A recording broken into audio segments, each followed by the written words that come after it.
Welcome, everybody. It is the first full board meeting of 2026. I'm super excited we're all back together. As you can see, in case anybody didn't clue into our last meeting, like people are sitting watching this riveting television right now, but if you weren't clued into the last episode, we changed clerks, and Ms. Raymond is now taking notes and doing roll call, and we'll do the pledge, and then, no, I'll say whoever does the pledge, and then you'll do the prayer. Opening statement. The opening statement. Lots has changed in the last year. So I will hand the floor over now to Ms. Raymond to do roll call. Okay, thank you. Wait, we didn't say what time, 6:40. Okay, so Ms. Giglio. I'm here and I found my mute button. Oh, yay.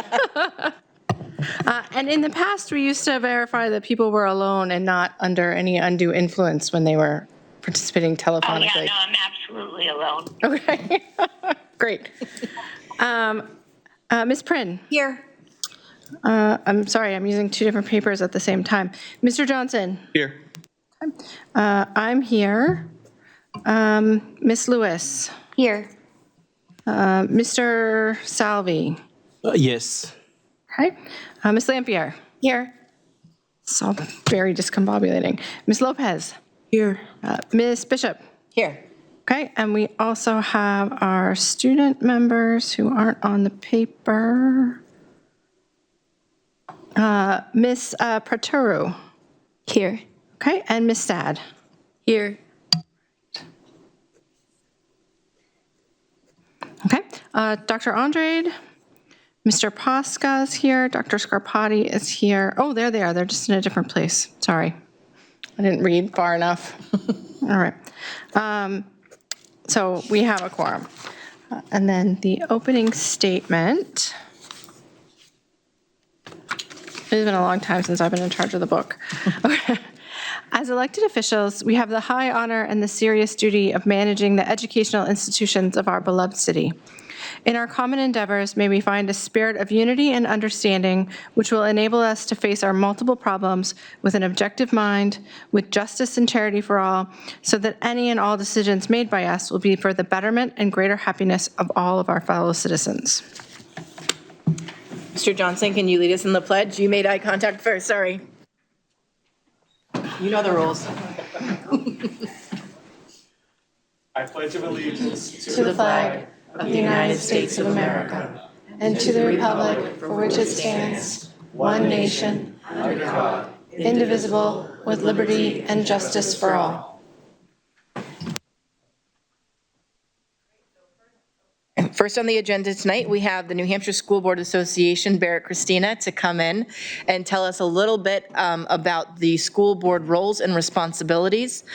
This is a great refresher for those of us who have been here so long that it's now second nature that we mess up because we've created our own rules, and a great opportunity for the new members to fully understand what our responsibilities are, where our abilities start and stop, and how you can hone your skills.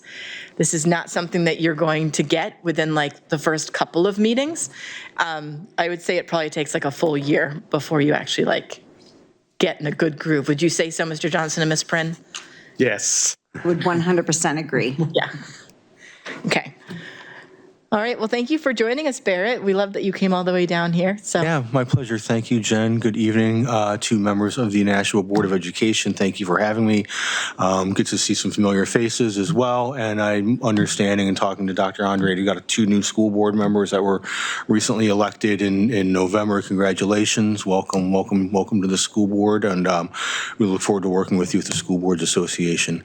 My name is Barrett Christina. I'm the executive director of this New Hampshire School Boards Association. If you'll indulge me for a couple of minutes, let's talk about who we are and what we do and things of that nature. So NHSBA is a private nonprofit organization.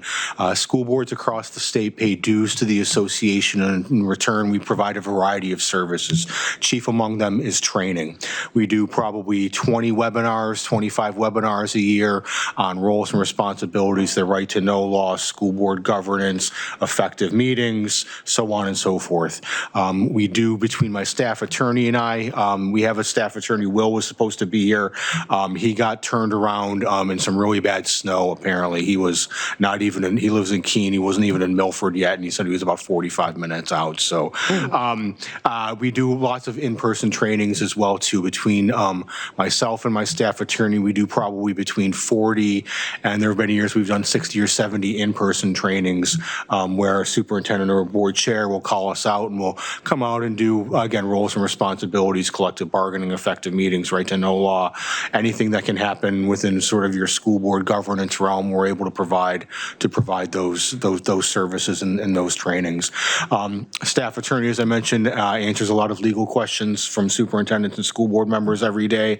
Emails, phone calls, anything that happens within the four walls of a school, Will is able to handle that. Will's been practicing law for probably 35 years or so.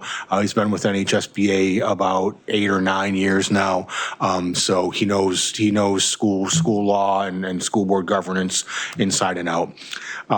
We were talking about committee assignments earlier. Any of the newbies were you on the policy committee by chance? Get ready to roll with policies because it's going to be a lot of work. And Ms. Raymond can testify that the New Hampshire legislature likes to pass a lot of laws that impact school board policies in any given year. So, but we have a sample policy database where we send out our sample policies 2, 3, sometimes 4 times a year, depending on what's going on in the world of public education. They're templates, they're sample policies. We encourage our board members to take them, tweak them to fit the needs of Nashua, recognizing that we do one template and what may fit in Nashua is not going to necessarily fit in a small community up north that's like a K through 4 school or something along those lines. Spoke about Ms. Raymond and our work at the legislature. We do a lot of, I call it legislative advocacy because that sounds better than saying I'm a lobbyist, but I'm a lobbyist.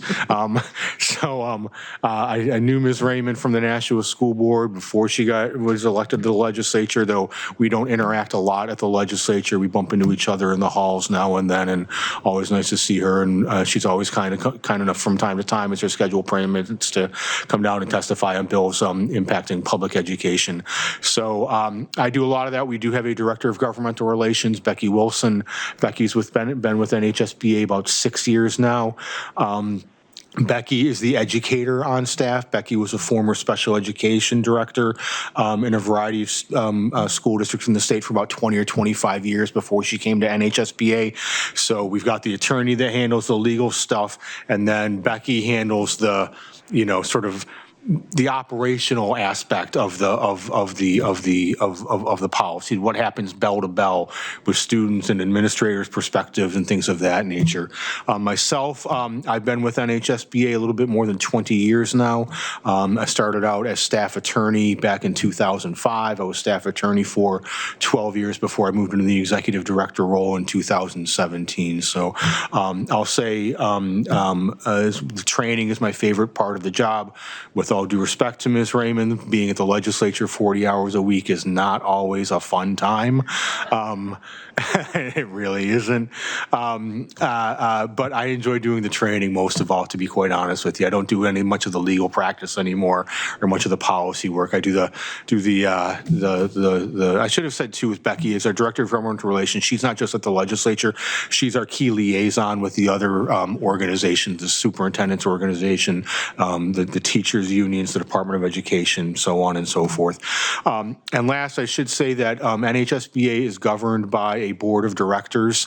Our bylaws state that our board of directors have to be locally elected school board members. And you may or may not know, but Ms. Bishop has been on our board of directors for just a year and a half now. Jen, was it just last January? So we're pleased to have Jen's voice assisting NHSBA on a statewide perspective and and having her input from the second largest school district in the state is always valuable and important as well too. So thank you for indulging me with that. Just for about 5 minutes, I like to have the new people know sort of who we are and what we do and why I'm here providing this. So we will make sure to, Mario or Jen, if you could make sure that Amanda has their new email addresses to make sure we get you on our mailing list, because we send out probably 2 or 3 emails a week. We send out a general sort of a Monday update, here are our webinars, here's some news, here's a new an article that was interesting that may be impactful.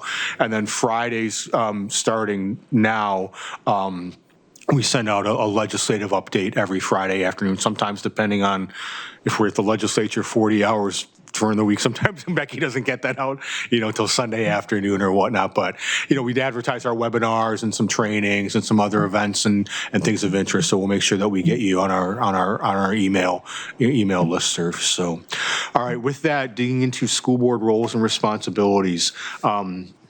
I see that you still have a full agenda and it's getting close to 7 o'clock.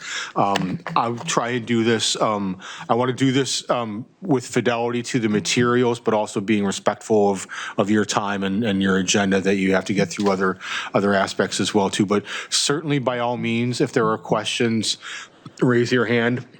I prefer that my trainings be interactive. The more we have a dialogue and a conversation, the better it's going to be for everybody else. So Barrett, we actually have a fairly light agenda, so you can talk and take as many questions as you want on a Monday night after vacation. certainly. So ready to begin? Yes. All righty. One mistake on the table of contents, I included handouts 2024-25 right to know law resources. I did not email that, but I'll follow up with you, Mario, and get that down to Tara so that can be distributed to the board as well too. Slide 2. NHSBA advocates that there are 3 core principles relative to school board governance. And the first core principle on slide 3, RSA for the new people, I don't mean to sound patronizing, but you'll hear the phrase RSA quite a bit. That stands for a revised statute annotated, a New Hampshire law that's been passed and enacted by the New Hampshire legislature. RSA 189 deals with school boards and school board responsibilities, and they add more and more stuff to that every year. But the RSA 91:1-A, the purpose of school boards, and it states it shall be the duty of the school board to provide at district expense elementary and secondary education to all pupils who reside in the school district. That's why school boards exist, to make sure that the children in Nashua are receiving an education, right? And why do we have school boards, and why do we have, 9 members on the board, if I'm not mistaken? So we get a diversity of opinion, diversity of thoughts, diversity of ideas. We understand that, the board itself is not always going to be unanimous in every decision, and that's fine. We want that diversity of thought and that diversity of ideas. And, just because that, you don't necessarily agree with the proposal before the board doesn't mean that we still can't be civil with one another. Remember that if you're in the minority on a vote this time, you might need those other people to help you pass something that's important to you the next time. But we also understand too that you have multiple constituencies, right? If it was just a matter of give the kids everything that the kids need to be successful, we wish it were that easy. But what constituencies do you have? Students, obviously. Students first is what I always say. Parents, right? Teachers and staff and administrators. You have the city council in Nashua that you have to, I don't want to say deal with, but you've got that layer of relationship with in terms of collective bargaining and I see the smirks. I'm trying to, but the collective bargaining, and I believe, if I'm not mistaken, the city council ultimately passes your bottom line budget. You've got taxpayers, you've got general residents, you've got people with kids in school, people who don't have kids in school, people on fixed income, senior citizens. You've got a lot of constituencies that you have to manage and consider, right? So, but at the end of the day, I always tell board members, if you've got a tough decision, before the board and you're not sure how to vote and it's a, ask yourself, how is this decision going to impact kids? If we go down this road or if the board takes this action, how is it going to impact kids? If we don't do something, how is it going to impact kids? And hopefully that can sort of be your guiding voice, if you will. Questions on that? All righty. Second core principle, slide 4, collective authority of a school board. The school board can only act when the 9 of you are present at a duly called meeting posted under the right to know law where you debate, discuss, deliberate in front of the public. We won't get into the non-public session stuff right now. And making collective decisions. No individual board member has any greater right than any other board member. Jen, as chair, and I'll get into this, can't go ahead and start making decisions for the board. We have committees. The committees make some decisions and recommendations and filter them up to the board. In certain circumstances, the board can delegate authority to an individual school board member. So Ms. Bishop was elected president, I say chair, I know the city sometimes use president. I'd be willing to bet you have a policy that outlines and delineates some authority and responsibilities of the board chair. But that policy was what? Adopted collectively by the full board. It's not like somebody just assumes the authority. The only inherent authority an individual board member has, this is the bottom sort of circle there, the only inherent authority an individual board member has is to deliberate and vote on matters at duly called meetings. If you look through the New Hampshire statutes and you look through the Department of Education regulations, except in very limited circumstances under the right to know law for emergency meetings, nowhere in statute or law does it talk about a board member. It talks about the board as the collective entity. Okay? Questions? Sir? If it is a situation during the voting, if we have a tie, what is the process? The vote is a tie? Yeah. The motion fails. Okay. You need a majority of votes. Say one board member was absent and the vote was 4-4, the motion fails. Okay, thank you. Yep. Any other questions? For the new board members, can you give an example of a time that they would be giving me an authority to do something outside of the board? Yeah, so. It's very limited. Yeah, so for example, I mentioned the policy. You have a policy that authorizes the chair to do something. A good example would be our delegate assembly.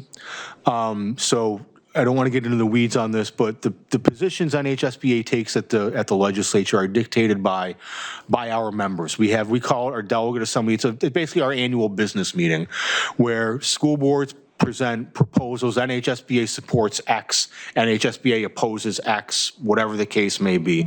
School boards ideally discuss those proposals and authorize the voting delegate. Yes, we authorize you to go to the NHSBA annual meeting and vote yes on these proposals and no on these proposals. You're delegating that authority to an individual. Another time that we often see is somebody wants to write a letter to the editor, right? On behalf of the Nashua School Board. Jen, your chair, write a letter to the newspaper advocating for more funding for special education. So you've delegated that authority to a board member to speak on behalf of the board, but with the board's blessing, if you will. Oftentimes go up to Concord and testify on a bill. We have a handful of school boards that are active at the legislature. They may have a legislative committee, and they've authorized Joe school board member to go up and testify on behalf of the Nashua School Board on this bill or that bill, supporting or opposing. So those are some, does that help, Jen? It does, and those are things that you guys can do individually. You can write letters to the editor, you can go testify, but you can't speak on behalf of the school board. Yeah, that has to be a majority vote. You can, Ms. Lewis, go up and be like, I'm Ms. Lewis, I'm on the school board, I don't represent, but I just want to let you know that I fully support unicorns in schools. Right. So there's a difference between speaking on behalf and speaking one of the for other yourself. trainings, the collective authority that I talked about is I don't want to in the interest of time, I don't want to get too Yep. deep in the woods with that. But just, and we do another training on this, especially when it comes to social media. Just because you're on the board now doesn't mean that you lose any of your First Amendment rights. You can write a letter to the editor, you can't do it on behalf of the school board. You can make a post on social media, you cannot do it on behalf of the school board.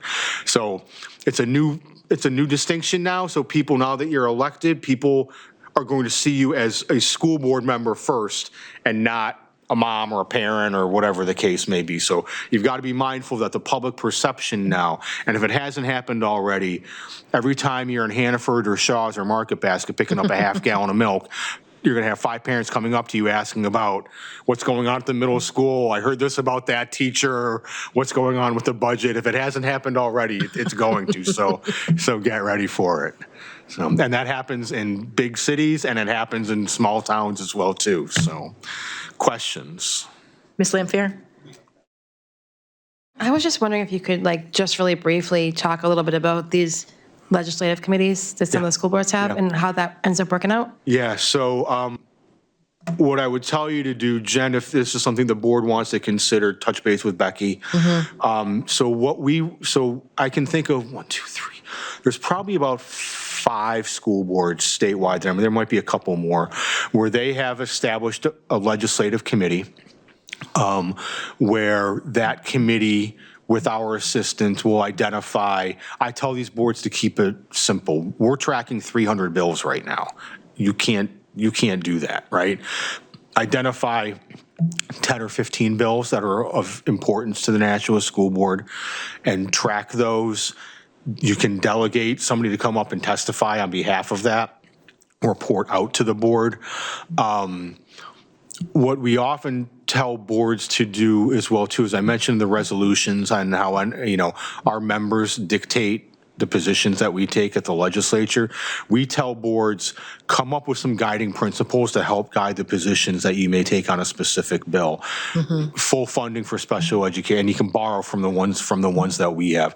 And so those boards they'll identify, or those boards will identify through the committee. Let's say they'll identify 10, 20 bills that they want to track.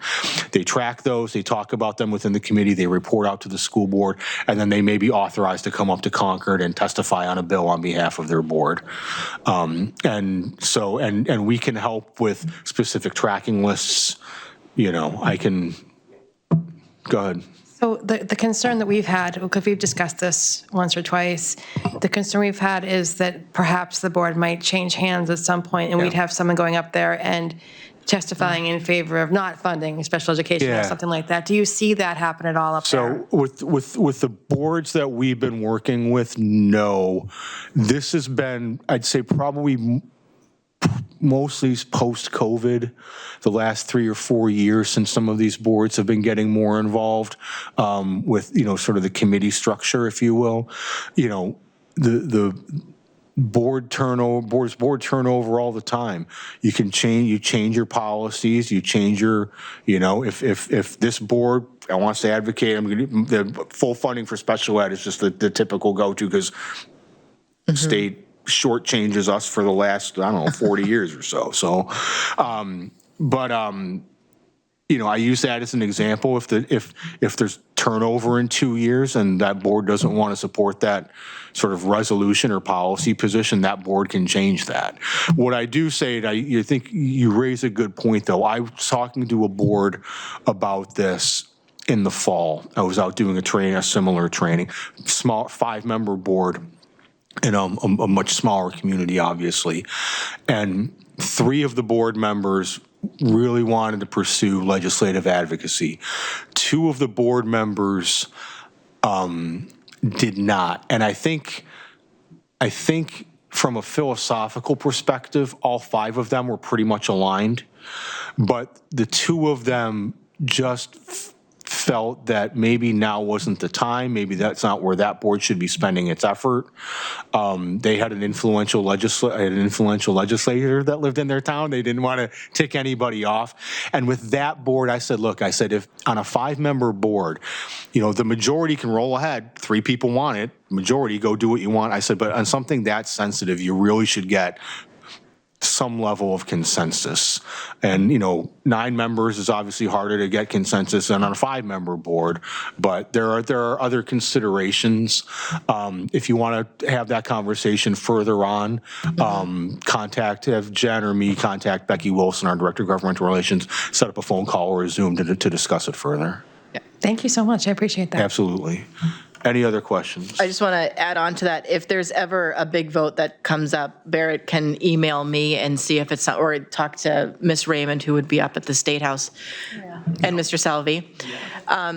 If there's something big that's coming and it does need a lot of support, it's certainly something that we can put on our agenda and talk about without making it like a specific special committee. Yeah. We just haven't It's the thing is that because we are Nashua, because we are the second biggest Right. district in the state, I feel like our voice would be very powerful if we can- decided to do this. The Manchester Board of School Committee has a legislative committee. After you talk with Becky, we can certainly put them in touch with you too, to show, so they can talk you through how they do it in their process and whatnot as well too. That would be amazing. Thank Yeah. you so much. Absolutely.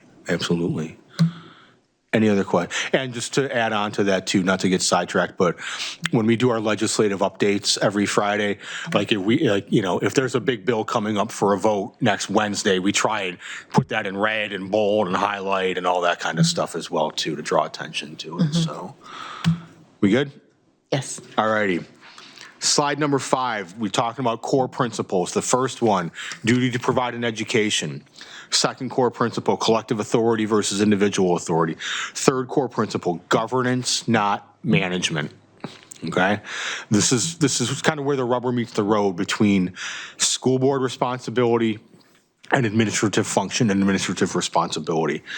The school board, it's not the board's job to run the schools, but rather to see that they are run well, right? The board sets policies, visions, and goals of the district and helps fulfill them through the oversight of the administration. The school board's functions are primarily legislative, meaning you adopt policies. Policies are laws. You adopt budget the same way the legislature adopts a budget. But also you have limited executive functions and other quasi-judicial duties that I'll get to in a little bit. Conversely, the superintendent implements policies, visions, and goals of the board, manages all operations of the district and its schools, and advises the board of its legal obligations, practical considerations regarding policy, budget, so on and so forth.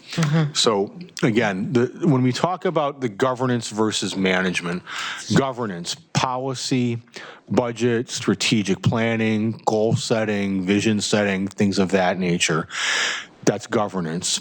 Management, the day-to-day operations of the school district. Are the buses running? Is the boiler working in the elementary school? Are staff showing up on time? Compliance with federal laws. Obviously, these are delegated in a district this size to special ed directors, facility directors, finance directors, building level principals, special ed director, transportation coordinator, and all the other people that work in a central office. But the day-to-day operations, of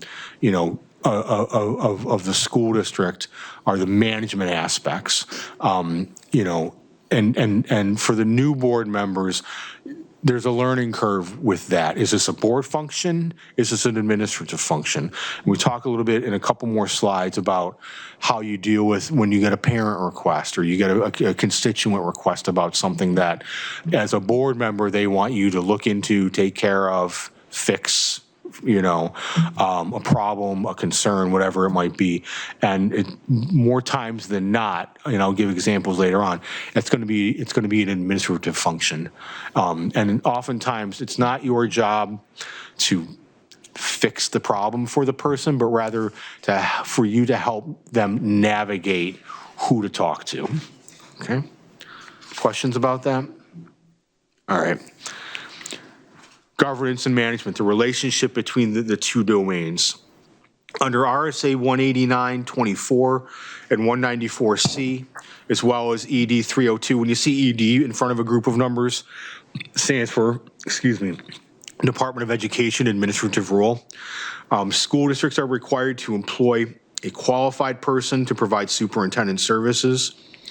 The statutes listed, as well as other statutes, assign all aspects of management to the superintendent.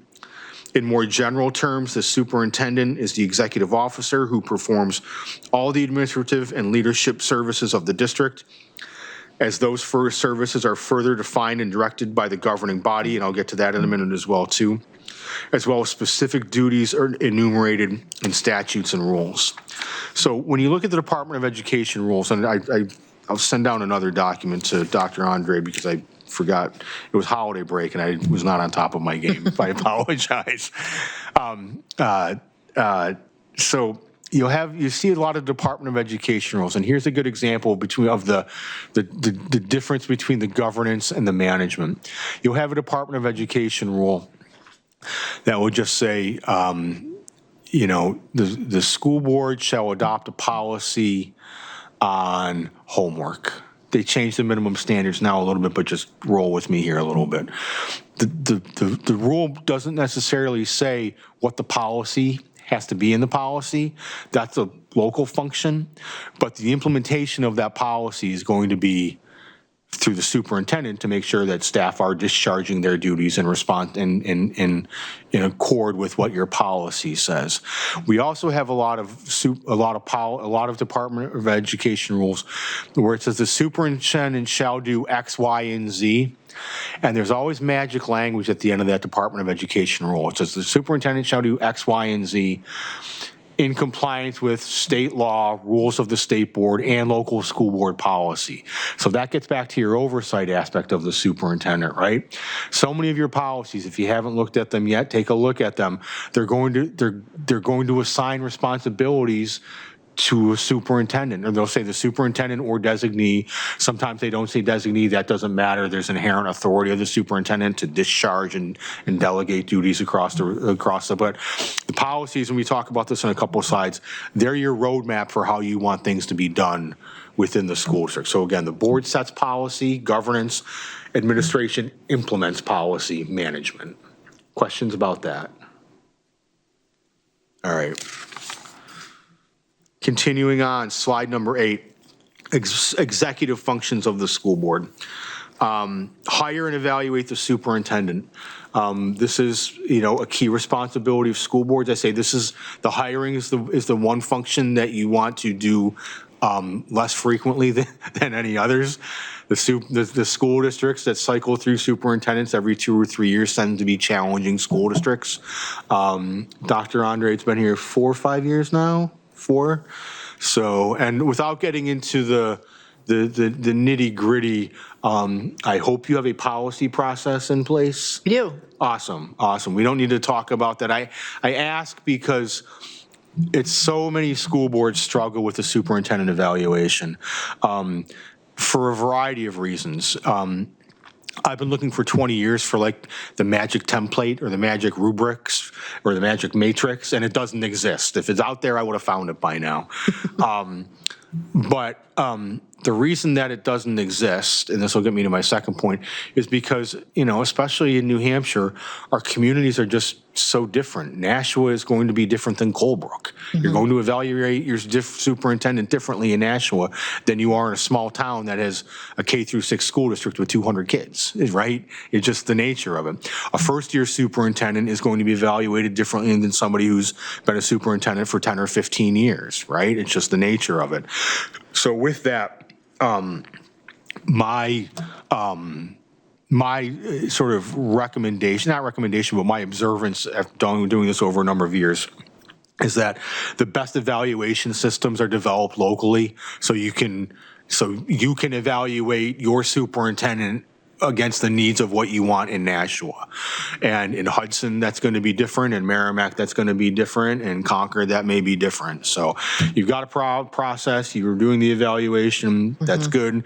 If you don't do the evaluation, well, first of all, you're required by law.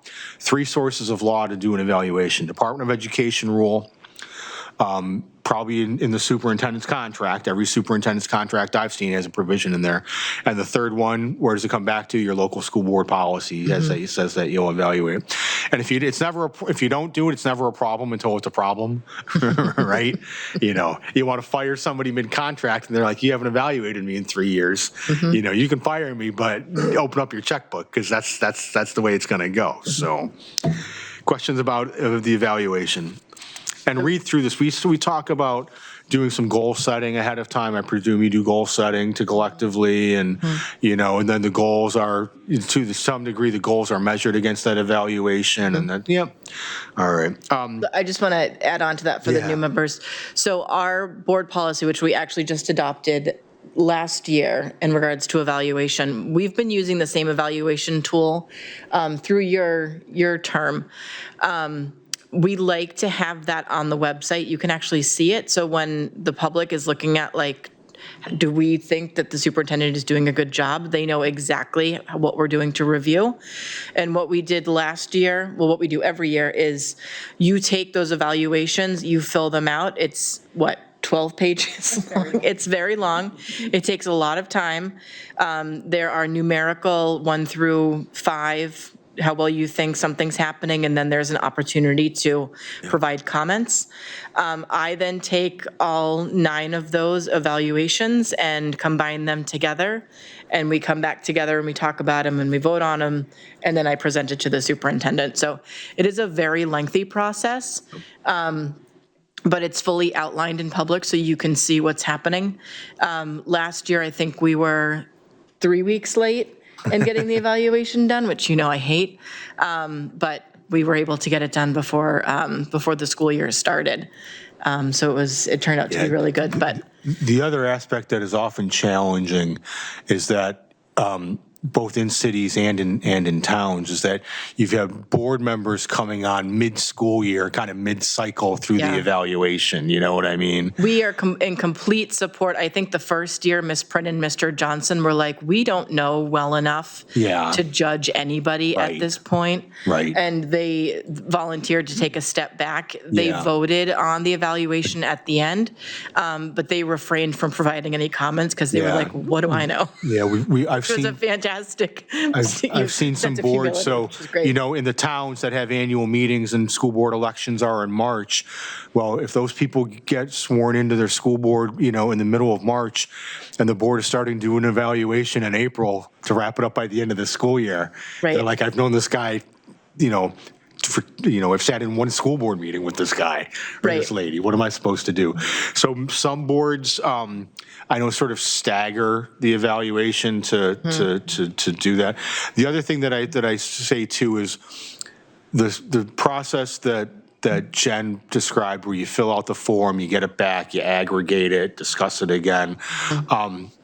We also advocate that you don't just do one evaluation one formal evaluation at the end of the year. You do check-ins every, quarterly, every 3 months, every 4 months. You go in a non-public session. How's it going? Are we meeting these goals? And I always say, if there's a shortfall on one of the goals, one of the aspects that's important for the board is to say, what do you need superintendent to be successful? Right. Is it because a pandemic hit? Is it, because the special ed director quit in the middle, in October? Did the finance person quit, in October for whatever reason? Whatever the case may be, there may be obstacles why the goal isn't being met. But again, supportive of the superintendent, what resources do you need? And it doesn't just mean people or money. It can be other resources as well, too. Taking something off his plate may be helpful to achieve a goal. But those are the conversations that you have, why you, and obviously, Mario is evaluated every single day in every single school board meeting. We get that, but for the purposes of the formal evaluation, you do the check-ins every 2 or 3 months.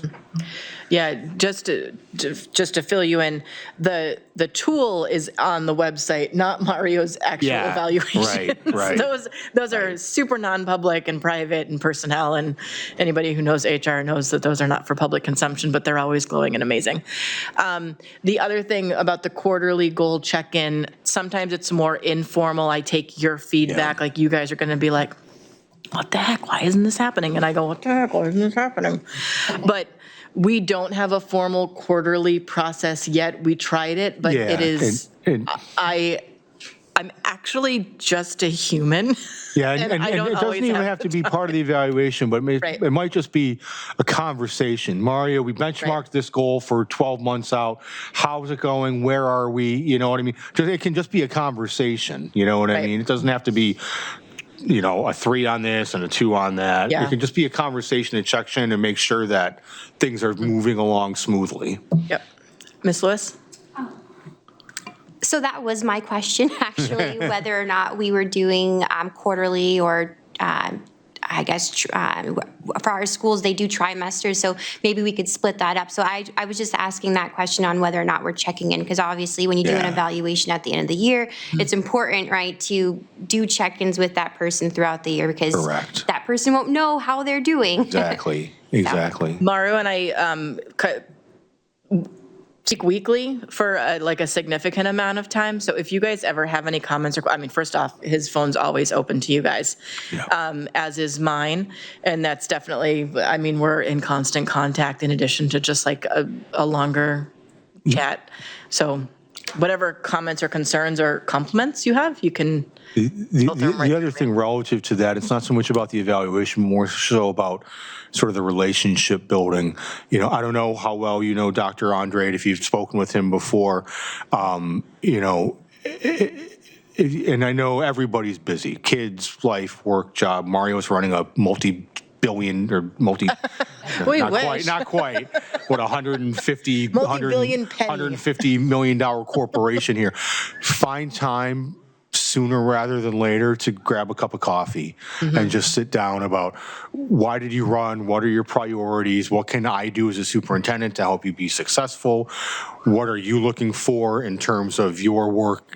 What priorities do you bring? Do you want the renovation done, or you want the AP classes? I'm just throwing out, regular things, but find time to sit down with Mario and have a cup of coffee as this goes on, just so you can get a chance to know each other a little bit more. Ms. Lopez, you had something to say? I just wanted to know how important those things were, because those aren't things that we actually do. And then when we get to the final assessment, it's like compiled and brought to you. It's a yes or a no. It's not a let's rework this. So I wanted to know, how would you suggest doing it? Because we've never had the check-ins. He speaks every meeting. Yeah. But we don't have that, I'm sorry, go ahead. no. Yep. Do you do goal setting as part of the last year, evaluation? And the front end, you do goal setting every year or every summer or whatever. That's what I would be checking in on. The superintendent, we collectively set 3 goals for you, 5 goals for you this year. Just give us an update on where we are. And I presume some of those goals may be benchmarked, 6 months in, 8 months in, 12 months in. So if you've got a 12-month goal, you check in at 6 months. Mario, where are we on this? Are we working towards it? Are we not working towards it? Do you think we're going to finish it? Do you think you're not going to finish it? If so, great. If not, why? Those are the conversations that you would be having. So and again, I haven't seen your rubric, or your scoring It's the one you gave us. thing. What's that? It's the one you sent to us. Did I send one to you?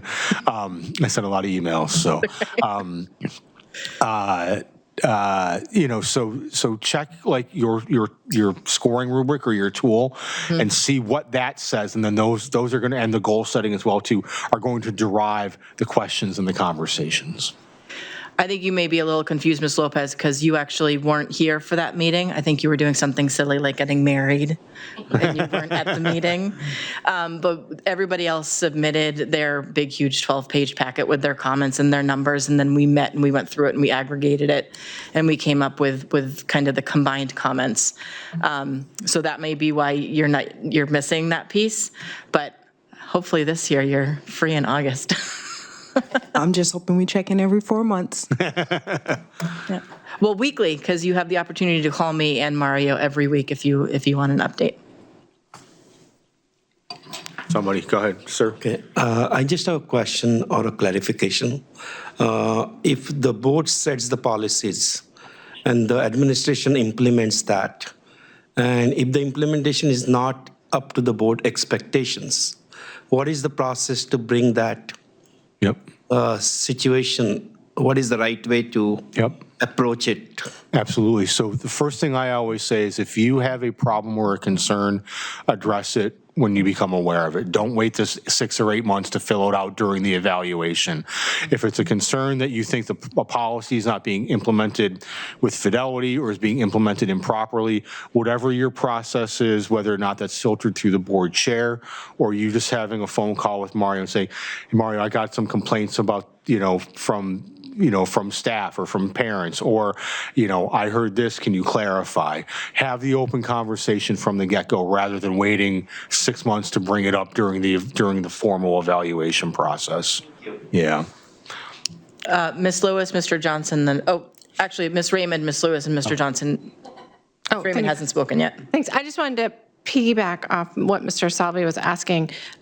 It's okay to call another board member and say, hey, I'm worried about this XYZ situation, as long as you admit it to less than a quorum of the board. Yeah. You can't call 5 of us and have a conversation because then that's an illegal meeting. But you could call 3 of us and say, hey, I'm having this thing, I'm not sure how As long as it's not something specific to a committee, like a curriculum or a policy. Right, but I was something thinking with personnel. specifically Right. like I think the district's doing it wrong or whatever. How do I bring it up?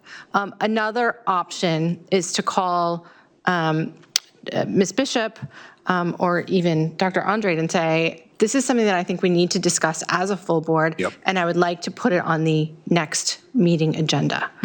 Because they meet about, a week before or something, the meeting, and set the agenda.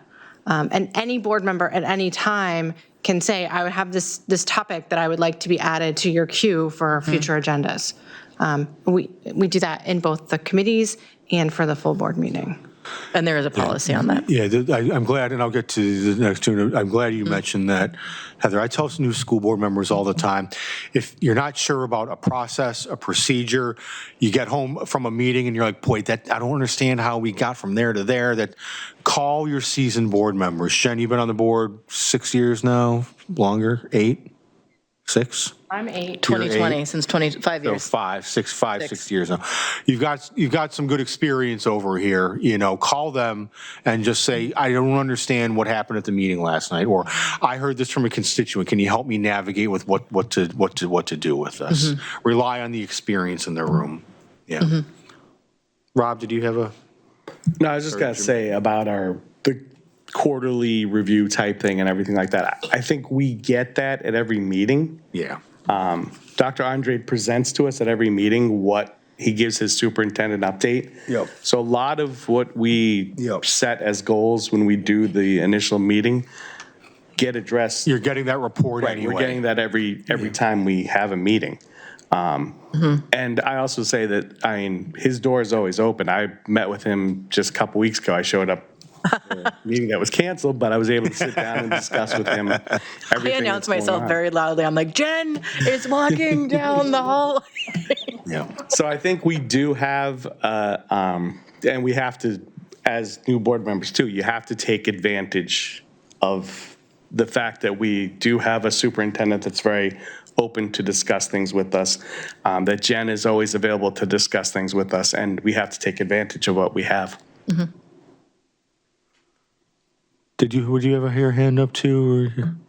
Thank you. Yes, I did have a question. It may have been answered from Ms. Raymond. I guess, so if we wanted to, as a board, present the idea of doing the quarterly check-ins or whatnot again, we would then just say we'd want to add that to the agenda. I'm just trying to understand exactly Doesn't need to how. be in policy. It can Yeah. just be it can just be something that the board decides. Yeah. And then put it on the agenda for the next meeting or a month from now or whatever. Okay. Yeah. And so then we could decide to vote on whether or not we wanted to do like a formal process, just to have a check-in or to add that to the agenda, for instance, whatever months we decide. So 3 days throughout the year, maybe we could add something like that to the agenda, but we would have to vote on that as a board. It can be a vote, it can just be added onto the agenda. I would give it a couple of meetings for you guys to see how this process happens. Yeah. Because, I mean, anecdotally, we could have a superintendent that gives us only enough information that we need to make the vote that he wants us to make, and that would be very bad leadership. Yeah.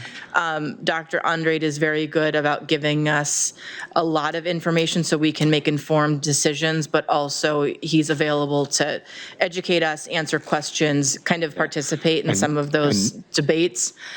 And if you're not getting a response from him, or you don't feel like he's answering your questions, that's when you come to me and you go, I'm just like, I feel like I'm hitting a wall with this guy, which doesn't happen. Not going to happen. But if you're feeling like you're not being listened to or heard, I mean, I'm available at all times to you guys. So the quarterly meetings almost happen daily. Yeah. Because you guys have the ability to call me and complain or give a compliment. Let me, I didn't mean to like mess up your process by mentioning that. I don't want to. I think, You know what I'm saying? I don't want to, if the process, excluding the two new board members who haven't been through this, if your evaluation process is working fine, and there's always little minor tweaks, so I'm not saying it's always perfect, don't let me come in because I mentioned an idea and twist everything up and get everything all. Yeah. I don't want to unravel everything if the process is working well. Okay? I appreciate that.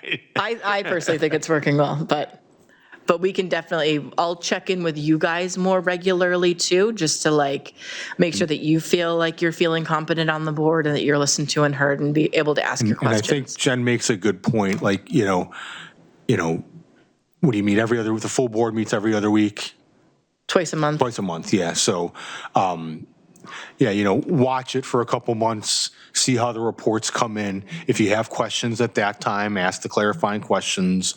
If you've got questions afterwards, call Mario afterwards, or call Jen afterwards, or call Heather afterwards, and get the flow of how things go. And I trust that, you'll receive the information that you want to receive, and there'll be opportunity to follow up if not. Mm-hmm. And there's a difference between information that you're asking and information that you don't agree with. Right. So know the difference between those two things too. Ms. Lampier? I just want to reiterate once again for everyone that, I have a special interest in special education. And there's been things that I've seen that I'm not particularly happy about sometimes. And I have called Dr. Andrade, and he has had me come into the office, and I've sat with him and our special education director, and we talked about issues that I saw where things were not reaching what I would like to see, and discussed how they could make improvements. And it's really like a give and take. It's a really great relationship. We're really lucky as a board. And it's one of the reasons why, if you watch other boards sometimes, or even this board 10 or 12 years ago. Oh, yeah. It was like a nightmare, like no one would want to be on that board. And boards that are like that are fighting and, and don't have a good rapport with their superintendent, they can't accomplish what they want to accomplish.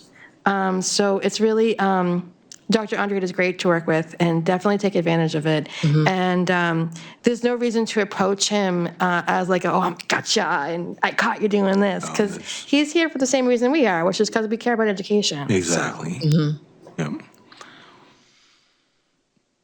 Anything else? I'm sorry, I got us down that rabbit hole. That's okay. We like rabbits. I'll take the blame for that. All righty, trying to get through the slides and be respectful of your time. Slide 10, school board legislative functions. We talked about this earlier. You're serving as a legislative body by and large, passing laws, adopting budget, receiving reports. Slide 11, governance through policy and policy decisions. Why are policies so important? They express the guidelines and philosophical statements which chart the district's course of action. They create the framework within which the superintendent manages the district and staff discharge their duties. and they advise students, families, staff, and the larger community of requirements, expectations, opportunities, and procedures. Talk about that aspect a little bit. When we think about school board policies, what do you think of, what do you inherently sort of go to? Staff and students, right? But if you take a look at your policy manual, we've got policies that regulate everything. You take a look at section B for the newbie. Section B is in boy. You have policies that regulate the board itself, how the board is going to operate, the duties of the board chair, board communication or board member communication with staff members, what to do if you get a complaint from a constituent. You're going to have a litany of policies in section B that regulate and manage how the board is going to operate. We have policies obviously about staff and students. Here's an example though. Your policies don't just impact the people that are sort of, in the school every day. They impact, as we mentioned, the community at large. I imagine, I haven't been through your policy manual, but you probably have a policy about visitors to school. KI, I believe it is. You've got to sign in. I've been to districts where you have to show an ID. I've been to districts where they've taken my driver's license and scanned it, so they have a record that Barrett Christina entered the building at 9:16 a.m. on Monday, January 5th or whatever today is. Certainly during COVID, we had significant restrictions on who was in the building and who was not in the building. I bet you have a policy about renting out space in your school facilities, the garden club, the church club, the Boy Scouts. You work with the city on the rec basketball league, all through policy. So, and you're going to also recognize too that policy again is sort of, they're the laws of the school. They are determining how you want, as you mentioned, sir, the superintendent to act or implement responsibilities to staff, students, visitors, parents, so on and so forth. The other aspect to be mindful of too, I'm jumping on to page 8 of the handout, slide 12, just to talk about the policies a little bit. There are about 70 policies that are required by law. I apologize for the small font there. When I started at NHSBA 20 years ago, there were like 50 that were required by law. So every year, primarily the New Hampshire legislature is imposing more and more responsibilities on school boards as it relates to school board policy. Most of the 70 are state-driven. There are a handful that are federally regulated. But we, as I also mentioned, I think I mentioned, we have a sample policy database that our staff attorney manages, 500 sample policies. We've got about the 70 that are required by law. We have probably about 200 policies that we are recommended. NHSBA recommends the board has those, and those don't specifically say the school board shall have a policy, but rather it says the school district shall do something, right? Or the school board shall do something. So it makes sense to put that in a policy. Excuse me. And then the last, we have a handful of optional policies that we keep on file, more so just in case anybody asks. For example, one of the hot topics a couple years ago was regulating the use of 3D printers. If you have a 3D printer, you don't want kids making nefarious things. Another popular topic the last maybe 5 or 6, 7 years has been the use of drones on school property or over school property. That gets really confusing because you get into whole weird federal aviation law and regulations and whatnot. So, but you're going to see, I would imagine, that you have policy work on every agenda at every meeting, either reviewing or adopting policies, if I'm not mistaken. Yes. So, yep, go ahead, Regan. I'm just wondering, your sample policies, are they public documents or? So, yes and no. Once, Our sample policies are copyrighted. Our online access is password protected. It's for use for our members only. However, when we send them out to you and the policies, end up in Jen's email or Mario's email, it's a public board record packet. subject to disclosure. Okay. So, All right, thank you very much. yeah. But they're intended for the use of our members, and they're still subject to copyright law. So if an outside organization was taking them and perhaps,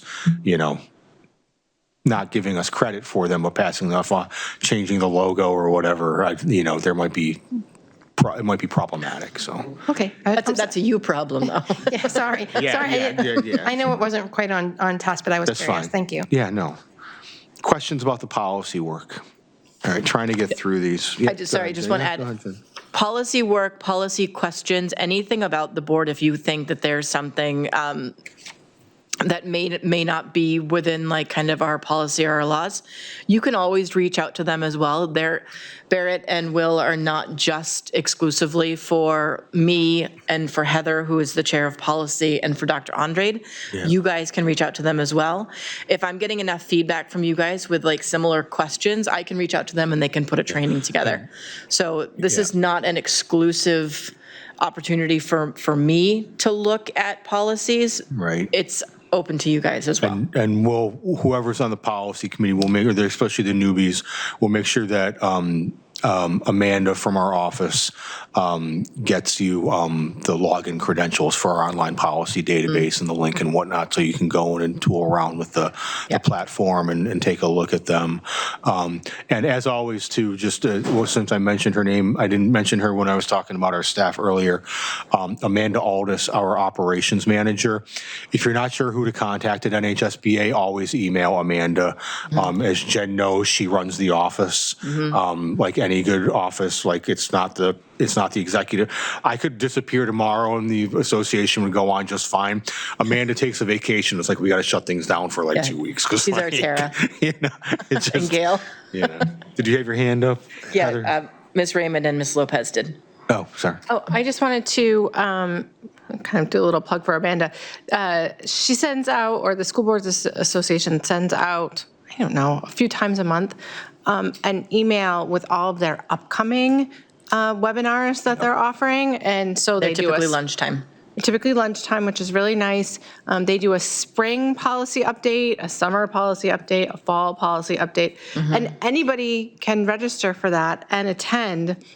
And they go over everything that the legislature has changed, everything that they are recommending changes.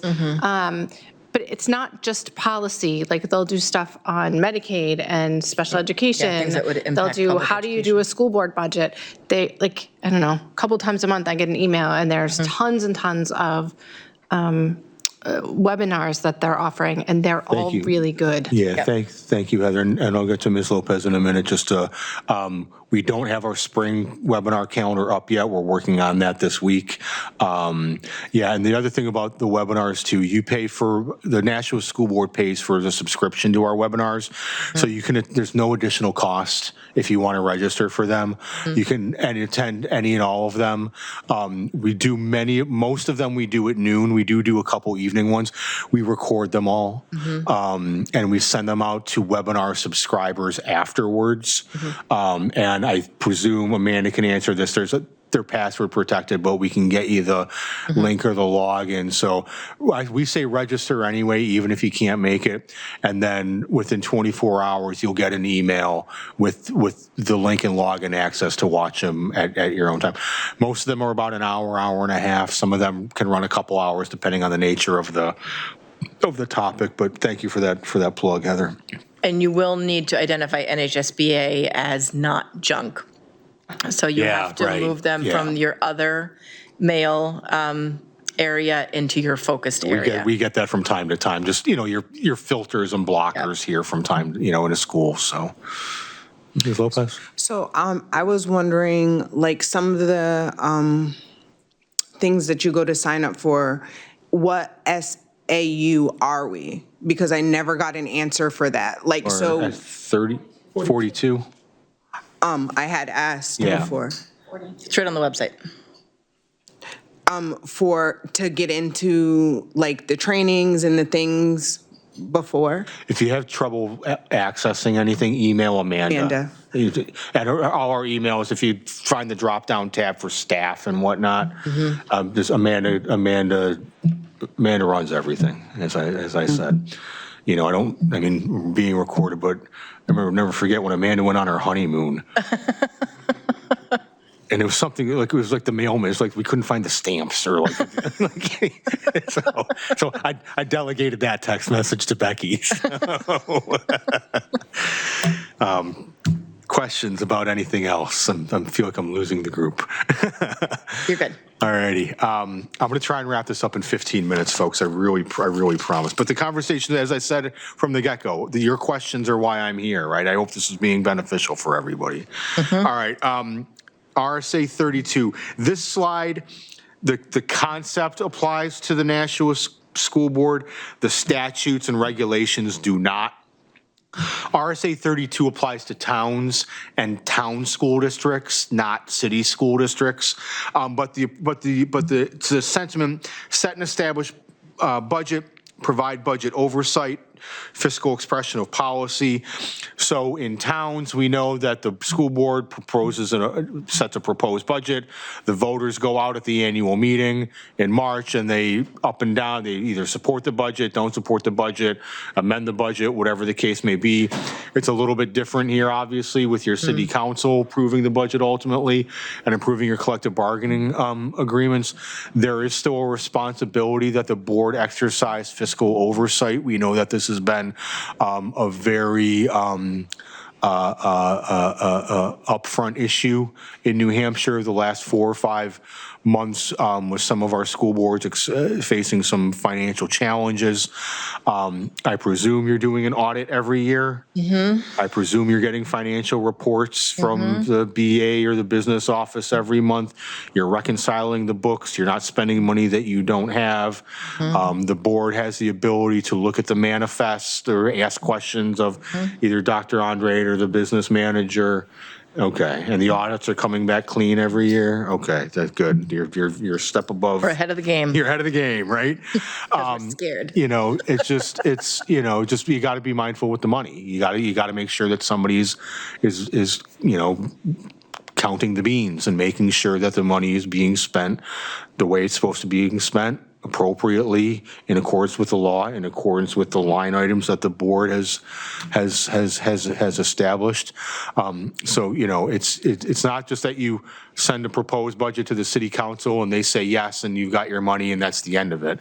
This is an ongoing process of fiscal oversight, whether it's monthly, every meeting, whatever the case may be. But again, the statutes and the rules that we list in there don't apply to city school districts because the cities are, they all operate under their own charter and they all operate separately from the bulk of the budgeting statutes that are in law that govern 95% of the school districts in the state. Questions? All right, strategic planning. I know I asked this the last time I was here a couple years ago and I forget the answer. NHSBA, so there is a requirement. Again, Department of Education Rule 301.01G imposes a duty upon school boards to, quote, develop long-range plans and identify measurable and attainable short-term objectives. At NHSBA, we just sort of colloquially call that strategic planning. And why is strategic planning vital, and effective for efficient school board governance? Well, it depends on what avenue or route your strategic plan wants to take. Some of them address personnel, instructional matters, capital needs, paths to accomplish board priorities, efficient meetings, improving student outcomes. I've seen some strategic plans where the process has been just the board, but they'll solicit through surveys and feedback. I've seen strategic plans where they open up to the community. If you want a spot in this process, we'll find work for you on a subcommittee. And here's an example of why strategic planning is so important. This one it's kind of comical, but I think it tells a good story. This was probably 10, 12 years ago. A school board wanted to undertake strategic planning, a good-sized district for by New Hampshire standards. We're probably not huge, not Manchester and Nashua, but not, 200 kids or anything. And they broke it up and they opened it up to the community. They're going, all right, we'll have subcommittees. If you want on, have on. So they had this committee, that committee, this committee, that committee. So they had a technology committee because they wanted a 21st century learning, and we can't keep up with the technology. We know this is important for our students because it's ever changing, and this is the world they're moving into. And they also had a facilities committee. So the technology committee was like, tablet for every kid, and we want the greatest, latest technology in all our classrooms. We know there's a cost, but this community had the money to do it. We want the best Wi-Fi, we want the high-speed internet. And the facilities committee, at the same time, the technology committee wants the latest, greatest gadgets from Apple and whatever else.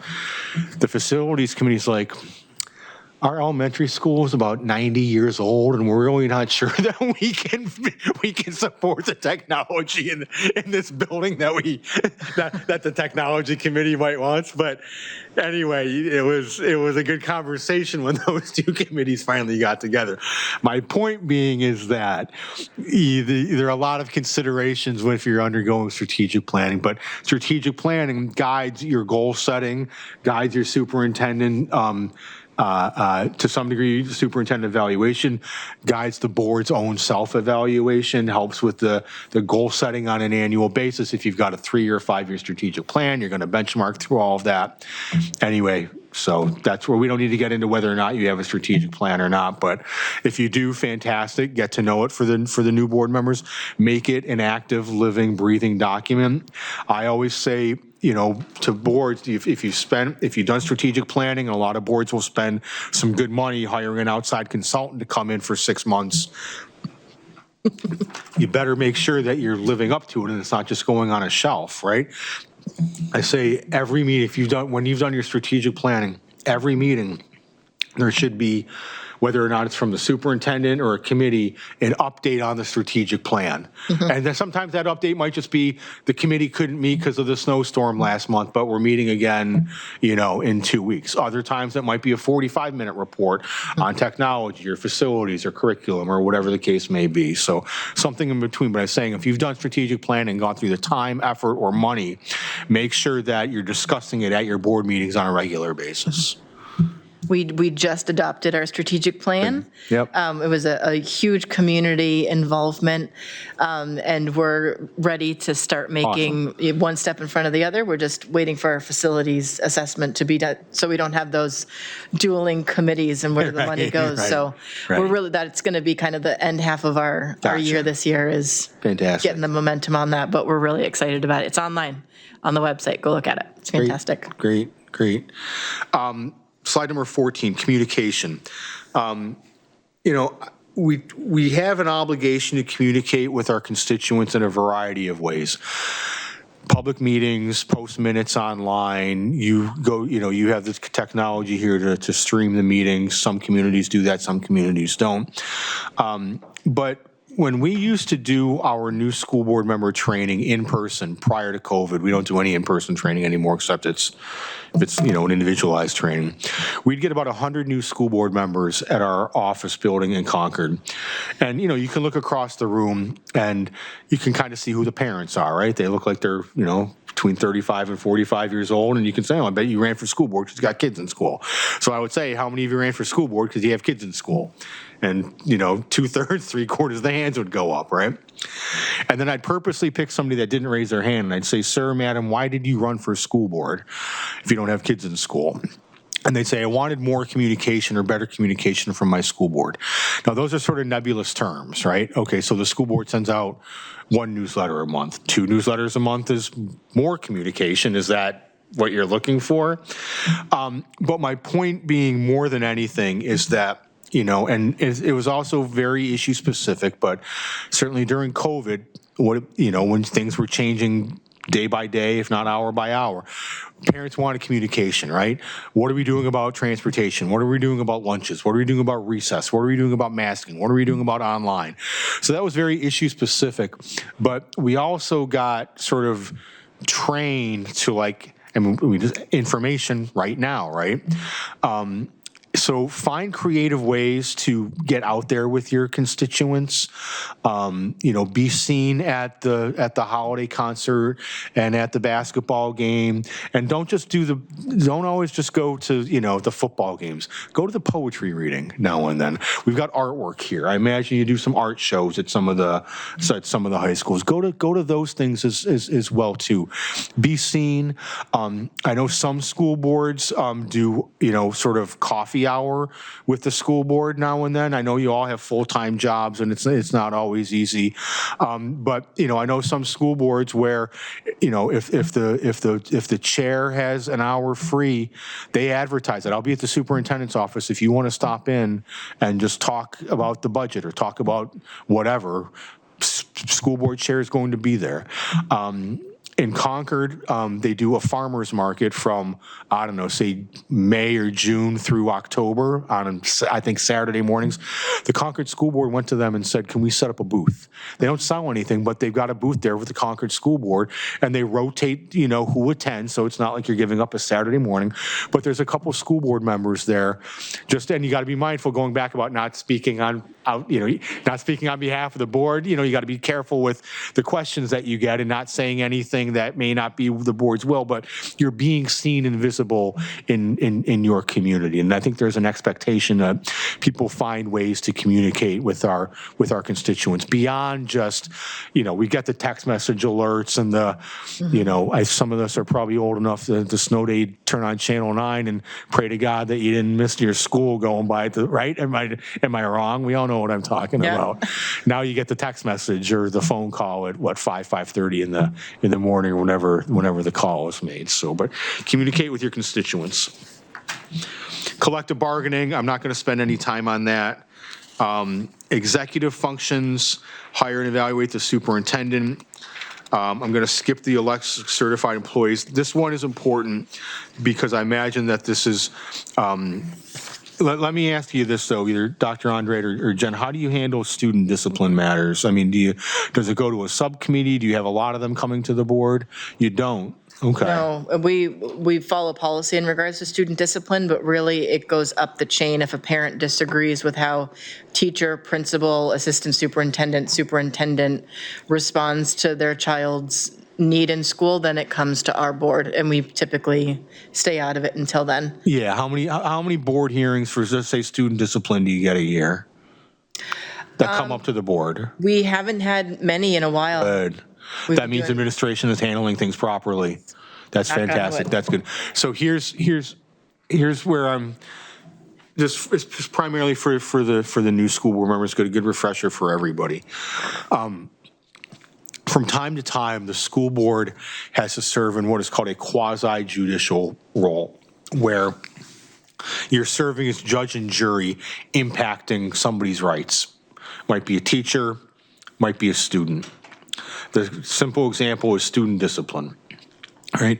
If the superintendent and the building level principal recommend that a student is going to be expelled from school, or not expelled, suspended from school for more than 10 days, that child is entitled to a hearing before the school board. Okay. So it's quasi-judicial, and it looks like a mini trial. You're going to have the student here with the parents and maybe an attorney acting as a defendant, if you will. And then you're going to have the superintendent, building level principal, and probably an attorney acting as the prosecutor. And then you're going to have the school board as judge and jury. Hopefully you have a third attorney in the room advising the board relative to process. And let's face it, if you've got to have 3 attorneys in the room at the same time, something went wrong a long time ago. But anyway, the prosecution presents the evidence.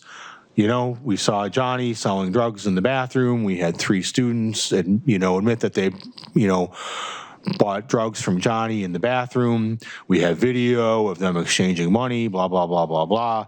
And Johnny comes up with his attorney. It was a case of mistaken identity. It wasn't me. It wasn't whatever. I'm just, then you go back and you deliberate. And then you come and you basically what you're going to do, the superintendent is going to make a recommendation and you're supporting or not supporting the superintendent's recommendation. And the recommendation will be, for example, I recommend that we suspend Johnny for 30 days, right? And you are then, again, I presume this is how you do it. You're either supporting or not supporting the superintendent's recommendation. You're not going beyond that. You're not saying, nope, 60 days or nope, 10 days. You're just whatever the recommendation is. The key to that, though, since you're sitting in a quasi-judicial body serving a quasi-judicial function, what are some of the hallmarks of due process? Fair hearing, non-biased, decision maker, right? Opportunity to present the facts, present a defense. So if you have to be neutral and a fair-minded decision maker, what can't you do? You can't do the investigation on your own. You can't be calling parents asking, what did you see? You can't be talking to kids about what did you do. If a parent calls you at home or emails you and says, I know the real truth and this is what... It's bedtime. Am I out of time? No, it's my bedtime. Oh, gosh. I thought you were saying out of time. No, that's my Gotcha. reminder to stop. You can't sort of get your nose into the facts of the business ahead of time. The reality is there's going to be an investigation by either the central office or the building level principal or an assistant principal. The police may be involved depending on the nature of the issue. That complicates things. There's going to be video evidence that may be presented that the parents are going to see. Stay off social media because somebody on Facebook is going to post, I know the real truth. That's not what happened. You don't know what you're talking about. This is what really happened. Well, my kid told me. And, that whole thing is going to, don't read those comments. Don't chime in. Don't talk. You got to really try and stay neutral. It doesn't mean that you can't know something about the matter. You may know the kid. You may know the parents, right? You may know the parties involved. I always say that, people run for school board typically because they know the parents and they know the kids and they were involved in PTA and you're smirking, right? Were you one of those? Yeah. Yeah, right, exactly. But so if the parents know you and trust you and elected you to serve in this. So, but, if it's your friend's kid, don't call the mom and ask. Just if she calls you and says, "Let me tell you what really happened," you gotta kind of take a step back. So we have policies about this. This is why I hammer this home a little bit. This is a lot. I use the extreme example of the quasi-judicial, but this really hits the rub with sort of your role as a school board member versus the administrative function. Familiarize yourselves with policy KE and KEB. Excuse me, KE and KEB. Those are policies that deal with complaints that board members may receive from members of the public. One, I think KE is the one about general school operations. There are potholes in the driveway, there are rusty nails on the playground, that kind of stuff. KEB is public complaints about school district staff, administration, or other students. And generally, as Jen kind of mentioned it, if you get a call from a constituent, it may be your next door neighbor, it may be your best friend, about, there's something's going on in that my daughter's second grade classroom. There's something going on in my daughter's second grade classroom.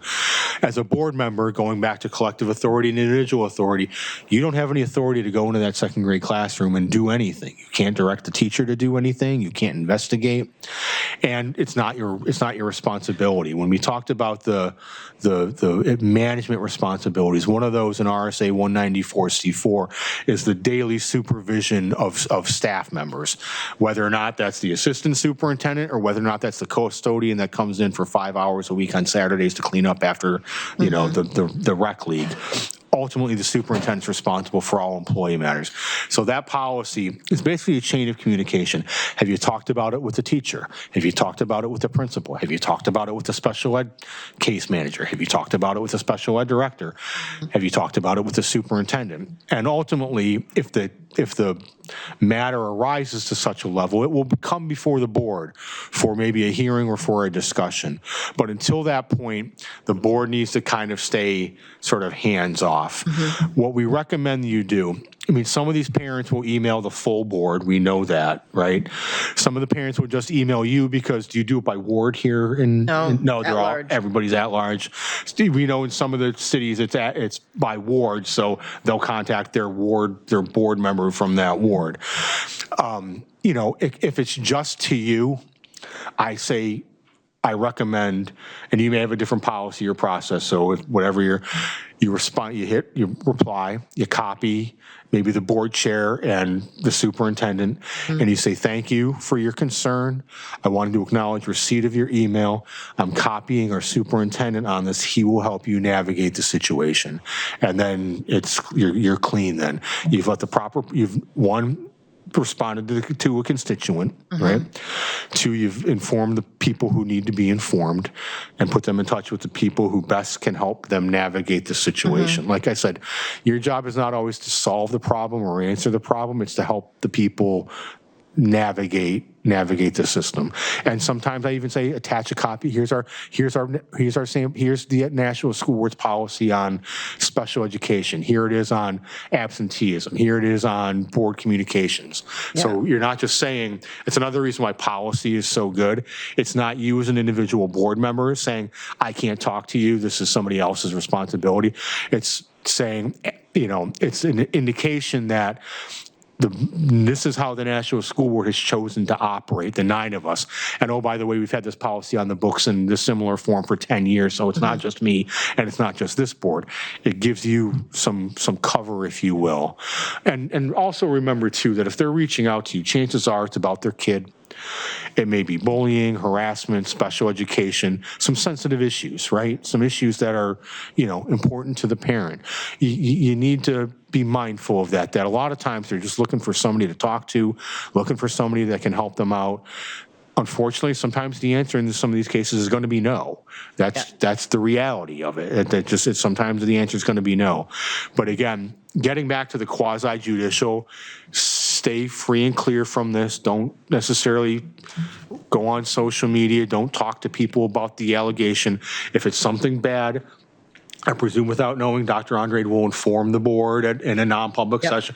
The cops had to be called to the high school on Tuesday. I'm sure everybody heard about it. I can't get into lots of details, but this is the general gist of it, right?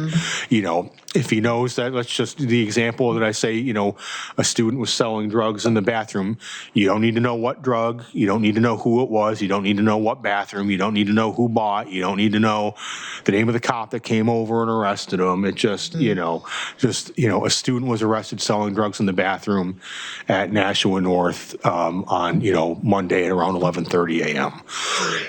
So you're aware, you know something was going on, but you're not getting into the nitty-gritty. Questions about that?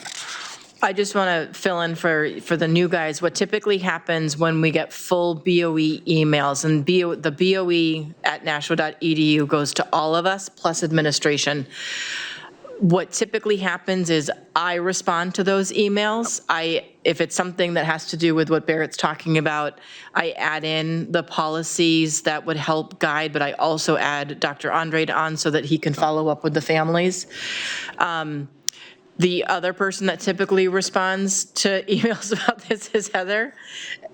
Normally, right after we're always chasing each other's tails. Generally with the same information, too. I only do it because I know all the policies like the back of my hand. Right, but then she attaches me on the email and Dr. Andrade, and it's just a way so that the person who's expressing the concern isn't getting 9 responses that may be more subjective in nature.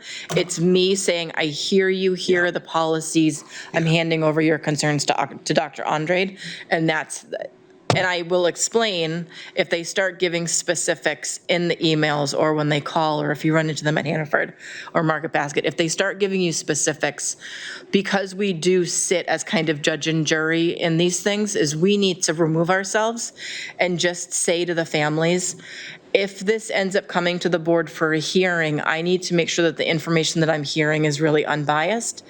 The concerns you have, please share them with administration. If it gets to our level, we can address that then, but this is best to follow policy. It can be really hard to tell parents, like, I can't really listen to this because I need to fulfill another obligation later, but Especially if it's a family that you know. You know what I mean? Especially if it's a family that you know and your kids are friends and this, that, and the other thing. Or it's just an amazing email with a lot of concerns and you really want to be like, oh my gosh, what school is this? What is happening? And you have follow-up questions? Yeah. That's not your role. Your role is to say, I hear you, I'm passing on your concerns to Dr. Andrade. And Dr. Andrade is the only person that we pass on concerns to because we don't have any authority to tell anybody below Dr. Andrade what they should do. That's another good point. You have, the school board has one employee, the superintendent. Every other employee, as I mentioned in the district, from Dr. Andrade's assistant superintendent to the custodian that's in the elementary school on Saturday mornings, they all work for the superintendent. Obviously, there's delegation in a district this size, but yeah, you don't have the authority to call the BA and say, run me a report, or I want the spreadsheet. Right. If you have requests for information, filter everything through your superintendent or your board chair. Unless it has to do with your committee assignments, and then you would be speaking directly to the administrator that's running that committee. Yeah, So Heather can ask Mr. Posca to run stats or information to prepare for that committee meeting, but she can't call up Mr. Posca and be like, I heard my son is getting a B in chemistry, and I want to know what's wrong with that teacher. Like, she can't do that. To be fair, I could do that with my mom hat. Yes. I could say I have a problem with But you use your blah, personal blah, blah. email and. But I wouldn't do it from my board account. Yeah, if you have kids, you know, you obviously you still have rights as a parent to talk to the principal but the thing about the D in chemistry or whatever the example was, here's an example. Heather would get mad about a B. Of an email, and not an email simple enough, but yet it can go in two different directions for a board member. Let's say, so the first week of school and the last week of school, what always happens? It's 98 degrees and kids are not following the dress code policy. We have principals here. Are you a principal, sir? You're the assistant super. Okay. Anyway, am I wrong about that? I think that's always right. And so let's say you get an email from a friend, your neighbor. My son got 5 days detention for not following the dress code policy. I think this is ridiculous. I want you to talk to that principal. You know, every other kid was dressed the same way. It was 100 degrees. My kid was singled out. I want you to do something about this. What can you do? You can't do anything. You don't have the authority to call the principal. Collective authority versus individual authority, taking aside from the fact that student discipline is not within the school board's realm anyway, unless it reaches a certain threshold. Here's the second email, though, that same parent might send. You know, my kid got the detention. I get it. I think it's stupid, but, you know, I really think maybe the board should revisit its dress code policy. One, they're asking you to undo what an administrator did, not your role. Two, they're asking you to look at policy. Is that within the board's role? Mm-hmm. It absolutely is. We talked about that. That's one of the primary roles and responsibilities of school boards. So you may say that. Bring it up to either your committee or your chair, whoever. Hey, I got 3 emails from parents last week when it was 100 degrees asking us to revisit the dress code policy. Is that something that the policy committee would want to do? Perfectly reasonable. It's within your bailiwick. It's within your roles and responsibilities. So you see how it's the same set of circumstances, but it's a different way in which the issue was presented to the board. One, not your role. Two, happy to help you out, constituent. Happy to, at least, if the board wants to hear it, that's the board can. If they decline, I at least brought your concern to the board. So does that make sense? All right. I'm going to get out of your hair in 3 minutes. Okay. First of all, for the newbies, it's going to be overwhelming. It's going to be a lot of information. You know, share your voice, but listen quite a bit. right? Listen till you get, Jen mentioned, get the flow it's going to be different on this. I've talked to board, I say to some school board members, did you attend school board members in the past? And they say, oh yeah, it was regularly. And I say, it's going to be different on this side of the table than it is on that side of the table. It's just going to be. Second, boardsmanship is an art, not a science. I can sit here and give you best practices and your policies. It's not always going to be black and white. It's not always going to be rigid rules that you follow. There's going to be nuance, history, custom, past practice, whatever the case may be. You've got experienced board members. You've got a very well-respected and well-qualified superintendent lead on them for information. And last, thank you for indulging me. I hope this was helpful. It was very helpful. Thank you so much for coming down and spending some time with us. My pleasure. And as always, if there's any follow-up questions, you're driving home tonight or tomorrow, email Jen, and Jen has me on speed dial sometimes. So, Dr. Andre reaches out to me from time to time too, as needed. Always here to help the board and help the administration. I have a couple more docs I'll email down to you. Just pass on for their own reading, their own time. If there's anything else, let me know. If you want more training or we were cut short or whatever, let me know. I'm always happy to come on down. We probably will need to do a follow-up on right to know. Yeah. Is all. But we can, maybe Tom can do that, but that's definitely something that we need to address as a board before you guys get yourselves into trouble. Yeah, that's not a bad idea. I'm going to send you our right to know law documents. It's different than a training, but at least they'll be able to read some.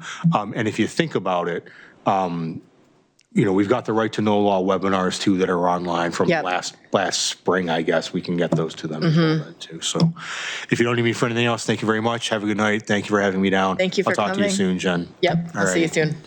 Thank you. Thank you. Thank you. We're going to rain, I'll see you in about 2 weeks. Yes. Yes. Although I'm still not on education, which is lovely. I know, but no, Becky and I were going through our 200, 300, 200, 231 bills for tracking. Oh, 116 priorities. Well, I think Representative Salvi might develop an interest in visiting that committee as well. yes. I realize that. What committee are you on? Say that again. What committee? I'm on Consumer and Commerce. Just turn your mic.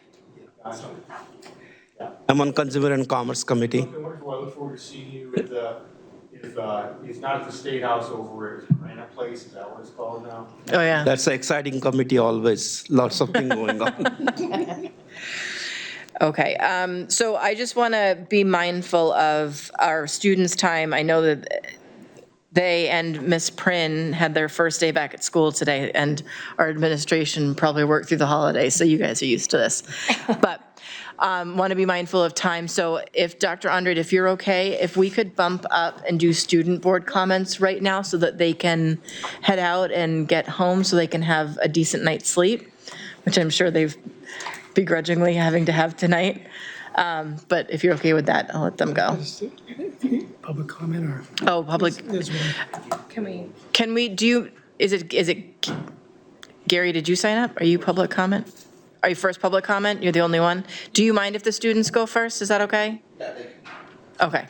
We'll hand the floor over to you guys. Things that are on the agenda, this is for stuff that's not.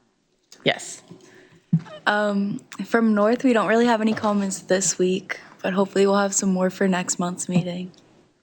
Perfect. Same here at South, but I look forward to working with you all soon.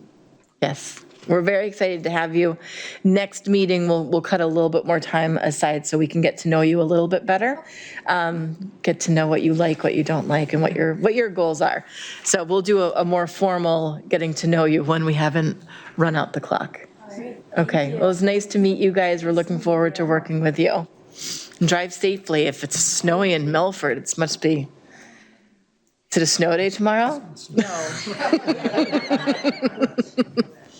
We're in New England. We can get there. All right, guys. Thank you. It's nice to meet you. Okay, so I will we'll do public comment. Public comment first. It's the consent agenda. Consent agenda, sorry. Okay, so I'm gonna do this quickly. Looking for a motion to accept the consent agenda? I'll make the motion. I'll second it. Thank you, Mr. Salvi. All those, we have to do roll call. Oh, wait, is Miss Gilio still with us, or did we lose her? You still here, Miss? She is still with you. Yes. She is still with you. Okay. How do you vote on accepting the consent agenda, Miss Gilio? How do I? Okay. Ms. Prin? Aye. Mr. Johnson? Yes. I'm a yes. Ms. Lewis? Yes. Mr. Salvi? Yes. Hold on, I gotta count. Ms. Lampier? Yes. Ms. Lopez? Yes. And Ms. Bishop? Yes. Okay. Now, we are going up to public question. Ms. Prin, you're going to get to be the gopher. Oh, I like your dress. Yes. Okay, Gary Hoffman, come on down.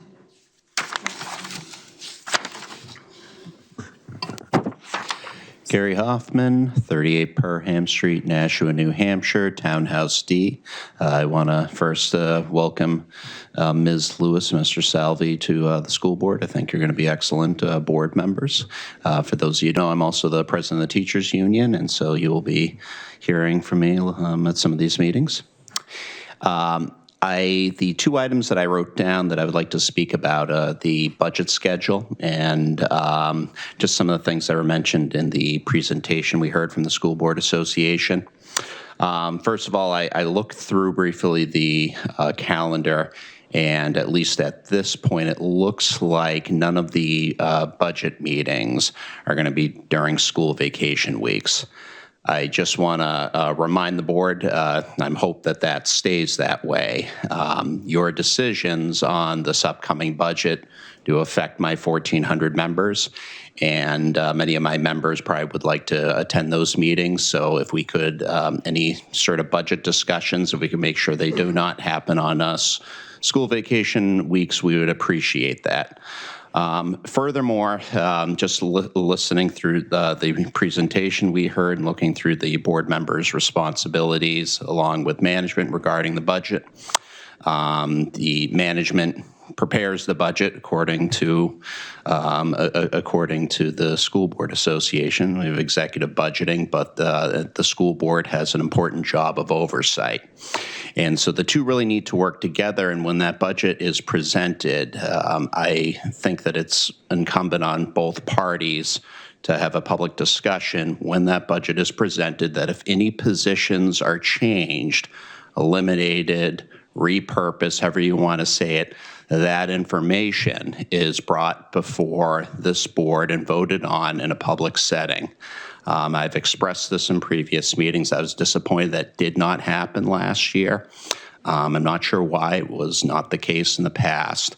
But going forward, if the positions need to change, be eliminated, or repurposed, that those decisions are voted on by this board and that information is public. Last year, I felt like the Board of Education did the exact same thing that the Board of Aldermen do, which is vote on the percentage increase. This board's job is to present the budget and really get into sort of the details of, well, if you're going to eliminate 6 English teachers, those sorts of decisions should be brought before this board and should be voted on. So as we get close to budget seasons, we start to have those meetings.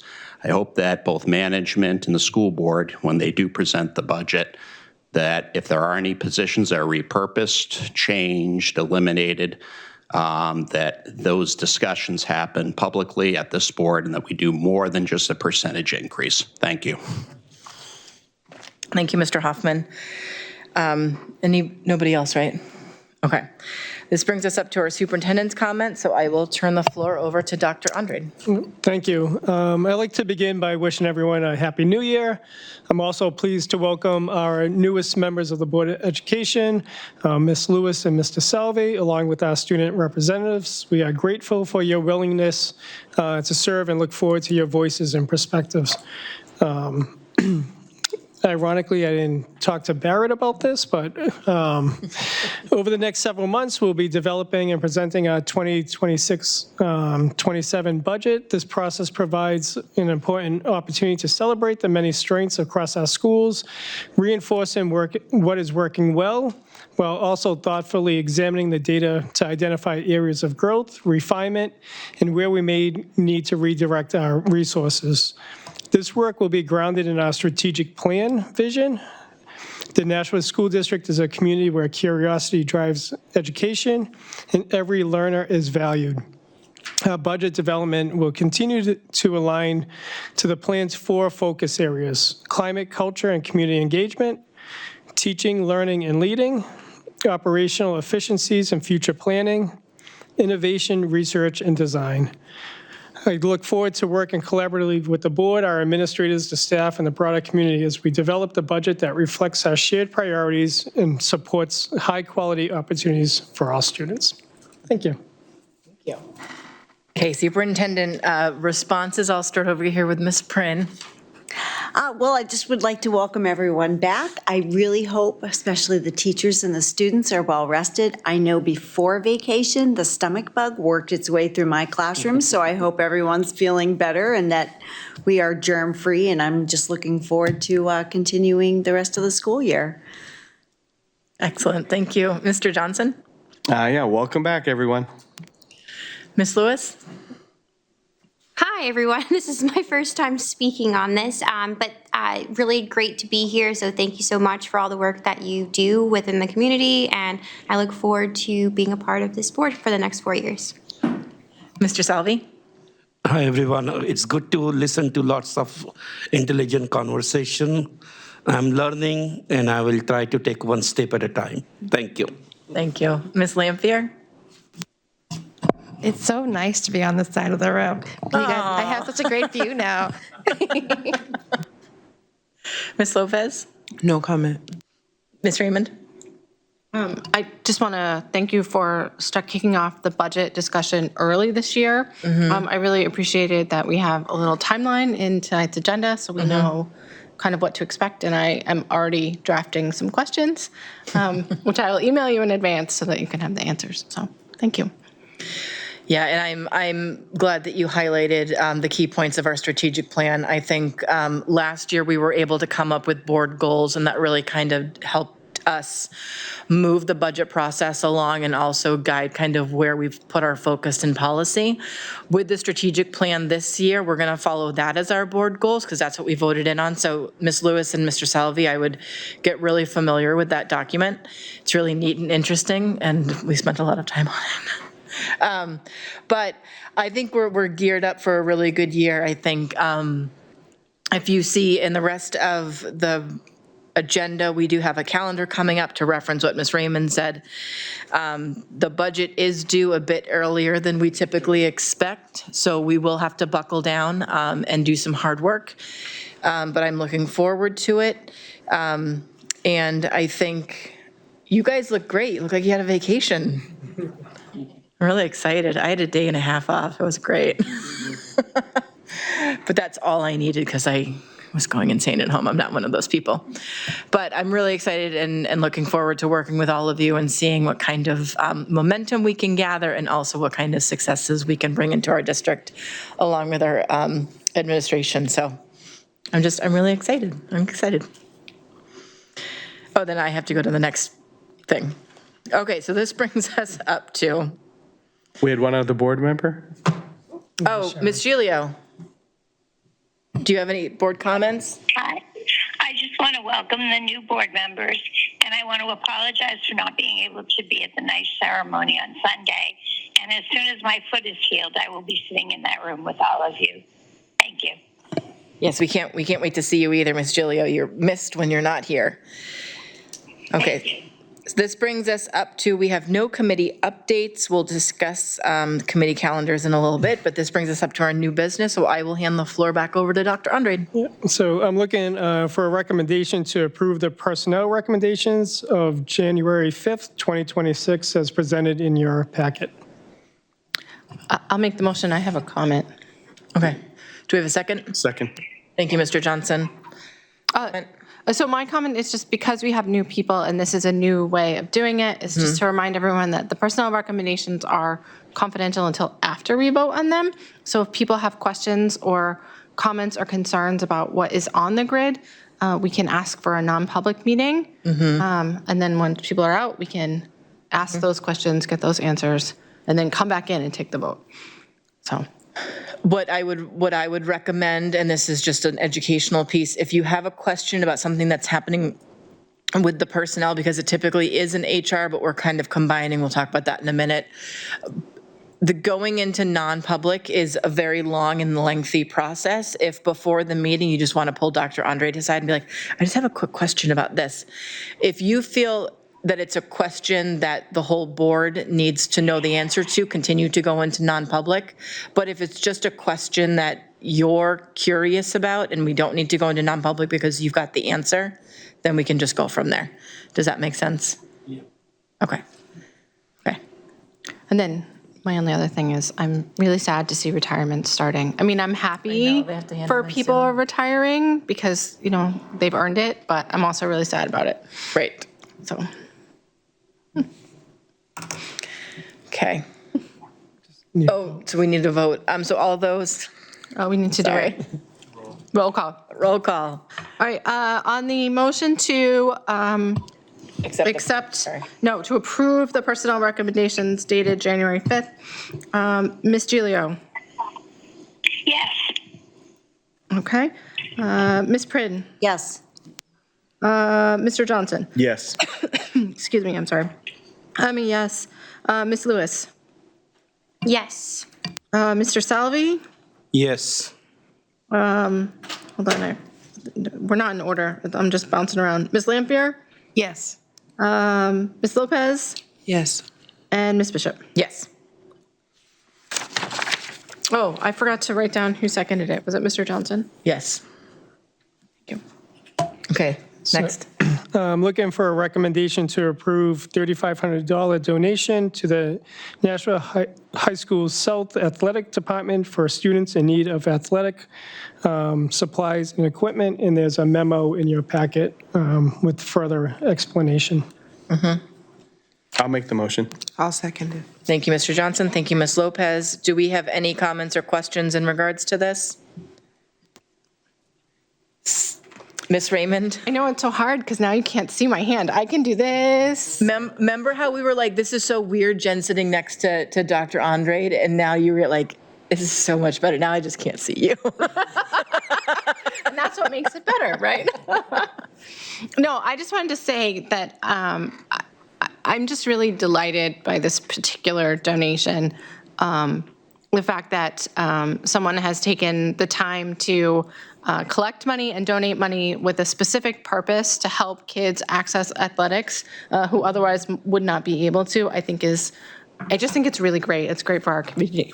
And I just want to, I know that we don't know who it is from, but I want to thank them for doing this work, and hopefully we can keep it going.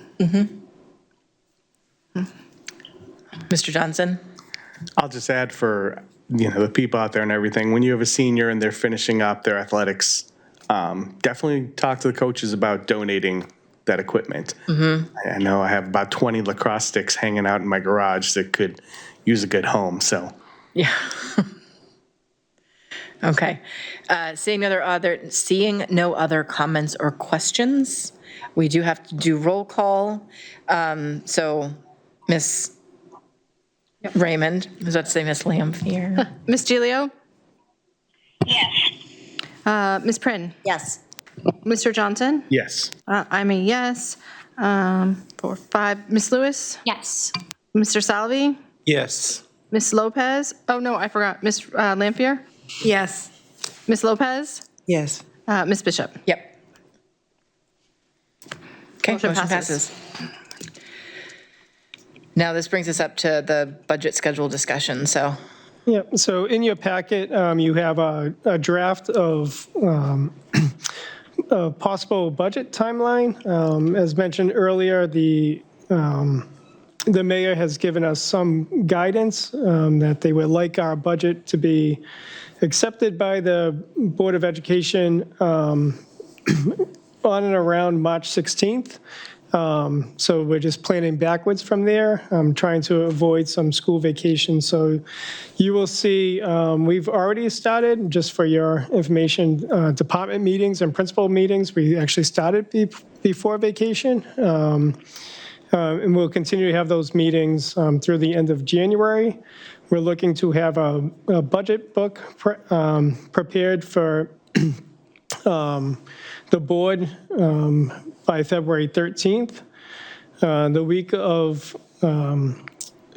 we'll have budget presentations. We're hoping Tuesday, February 17th, as well as Wednesday, February 18th. And then we'll have about 2 weeks for questions to come in. We're hoping to have the public hearing on Monday, March 9th.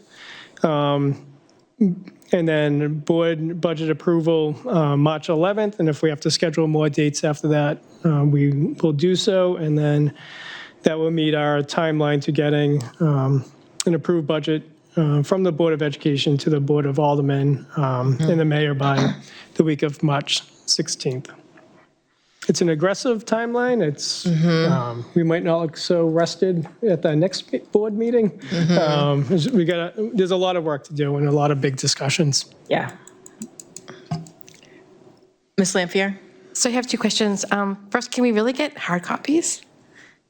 Because we've only had, like the last couple of years, we've only had digital, so that hard copy would be really cool. Yeah, so it's a lot of time and effort, so if you need it, just let us know. Okay. We've, quite honestly, in the past, we've made a bunch of budget books and they never left the office, so that's, for our admin staff, it was a lot of time and effort putting things together for it not to be used. Okay.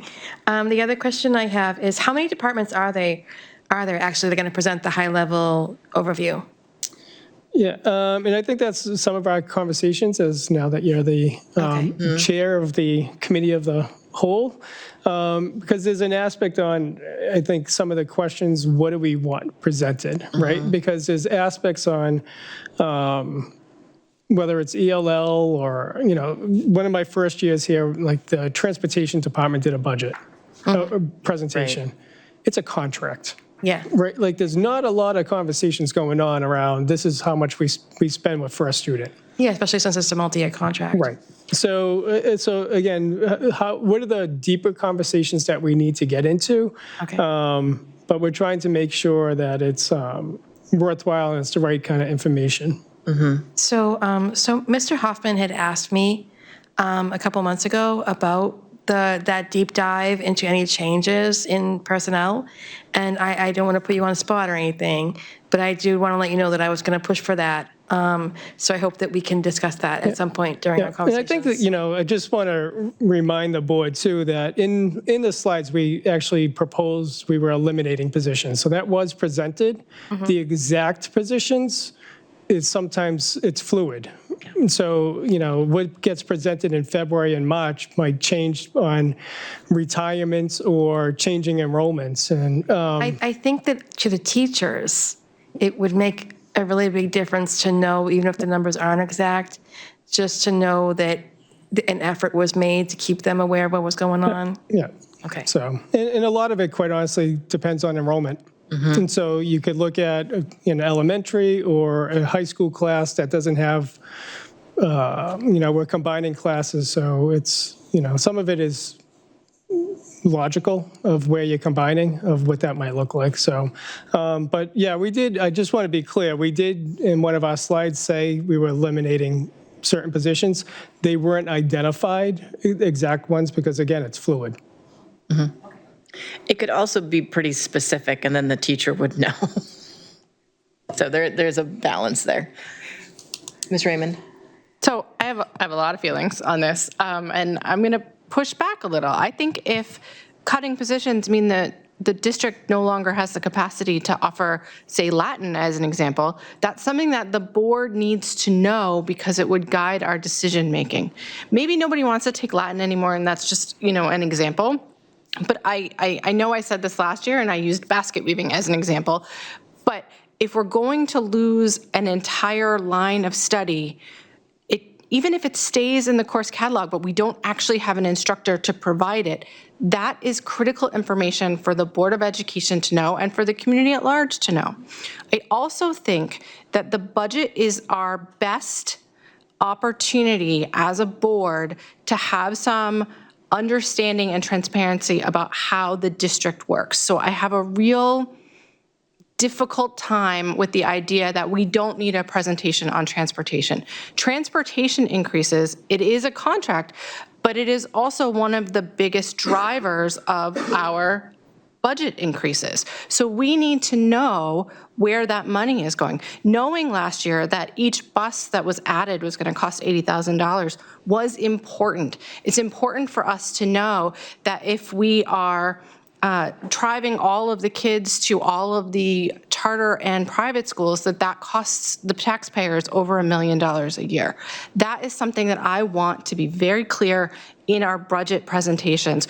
Where are these big chunks of money going? In a way that doesn't compromise student privacy, but I want to know things like what our out-of-district costs are, what our contractor costs are, like what does it cost for us to continue offering various programs so that we can have a public discussion about what Nashua's priorities are and where there might be areas that are ongoing concerns. Are there places where we can negotiate different, negotiate transportation hubs or something? I don't know what the answer is, but if we don't know what's happening, then we can't have any out-of-the-box ideas. And I don't think, the 9 of us, I've never made a budget myself, so I don't know that I'll have any ideas, but at least I'll know and the taxpayers will know where the money is going. Because one of the biggest things that I hear when I'm knocking on doors and when I'm at Hannaford is that we have a bloated budget and all the money is going to useless administrators. And I know that that's not true. Speak to that. But I can't point to a place or a meeting to say, well, here's exactly where all that money is going, without saying, well, you have to watch every single finance and ops meeting for the last year. Like I want to be able to say, we talked about all of this and we know where it is. Dr. Andre has. So if I may, we did it last year and I'll do it, I'll kindly, respectfully ask again, if there are questions, because, we've done presentations in the past, which may or may have not been the right information. So if you need questions around ELL or special education or out-of-district costs, if we have the questions up front, it's easier to present that information. So those are between now and the budget, the faster we get in the questions, the more that we can present that information, because, again, I'll pick on the transportation, department, is that, these are the number of buses we're running, X, Y, and Z, and then those questions weren't at the time or in a presentation, which just led to more questions. Mm-hmm. So the more that you're hearing from the constituents or you have, the earlier we get that information in, it's easier for us to present that because, Mr. Gray will say, we have thousands and thousands of lines, mm-hmm. right? And so if we're talking on one specific line that you want to question, it's easier knowing to go in as opposed to going through that huge, 5-inch binder of what does this mean. Mm-hmm. So we're able to tell that story better if we know what some of the underlying questions are, where we're going, even because our budget, 90% is personnel, right? And then there's other contract obligations. It's a quick, even we can forecast because we have so many contracts complete already, how much our budget's going to be next year if nothing changes. Right. So, but if there's specific areas that you want us to address, that's what we want to know, because it'll be easier in our presentations, which will go back to Ms. Lampier's question, what do those meetings look like, right? Because if we call it a deep dive, I don't think I don't like the term deep dive, because if we don't know what we're diving for mm-hmm. until that meeting, then we're just swimming around kind of blindly. But if we have a focus on these are the areas of concern, then we're able to actually present that a little better. So I just, again, we asked last year, and I'll ask again, if you have specific areas, the sooner those questions come in, it's easier for us to present. And, again, last year we had some school budgets. I'll pick on Lead Street. Lead Street's budget outside of personnel and plan ops and at the Paper and the crayons. at the building principal's discretion is less than $40,000. And so there's not a lot of wiggle room a building principal has when it comes down to how much paper we buy in or instructional or educational supplies. Their budgets aren't that big, so it's a collective. Right, and so I appreciate that. And I appreciate that you've given us the heads up on the dates this early this year. I don't think we've had it this early to know so that we can think about it. But I keep coming back to the fact that the budget presentation is not only for us to make our votes, it's also an opportunity to explain to the community and the taxpayers exactly where all that money is going, which then, makes it easier to have people go to the alderman and advocate for why we need what we need because they have watched our budget and they also understand. I think one of the positive things that we have going on with this budget is the strategic plan that we have created is really, so the way I look at it is we really only have, and this is just anecdotal because you know me, anecdotally, we have like 1% of all of our monies to actually do something different and create some change. With the strategic plan, we can start showing how are we using our money to grow our district and not just continue doing the same old. I think when you look at those two in conjunction, it's not just how do we keep things as they are, but also how are we growing? Because if we keep using the same $10 to do the same thing, then we're going to have the same educational system that we've had for the last 20 years. So I think in conjunction with the strategic plan that we're going forward on and the what's that one that we just did? The facility study. I think those two in conjunction with understanding the constrictions that we have within our budget and then the wiggle room that we have within our budget is going to show us and the public where the growth is going to be happening. So I think this is actually going to be a pretty comprehensive, not just budget year, like how are we paying for pencils and crayons and air filters, but I think it's also going to show us where our investments are going to be so that we can start showing, sure, maybe we don't have the student capacity that is interested in taking Latin anymore, but we have a lot of kids who are interested in the drone program, and we want to shift funds to grow that because that's where the kids are. And that, I think, is where we're going to see the difference in the budget planning this year. Is as you're focusing on the strategic plan and how that's growing, how our budget is going along with that. So I think typically when we do our budget, it's siloed and this is the money and this is what we have and what we need. And then kind of the growth stuff happens when we have time. But because we have this focus now, I think we're going to see a shift in this is what we have and what we need, but this is also how we're using this money to shift our district into 2030 and not just how do we keep it the same as 2015. So I think it's really focused on growth this year. I think that we have that opportunity, which I'm excited about. We don't often get to say, how do we want to grow and change things for the better? So I think if we look at it from that perspective, and it's not just, we're cutting unicorn studies, we're taking that and shifting it over here. So Ms. Lamphere gets to be in charge of all that. Yeah, that's what I was going to ask about. So I know that everyone's going to be sending their questions to Dr. Andrade and to the administration, but I think I would encourage everyone else to send their questions to me as well. Yes, so always that to I the can, chair of the committees. Yeah, so that I know what you guys would like to see and I can advocate for what you want. So, Right. Okay.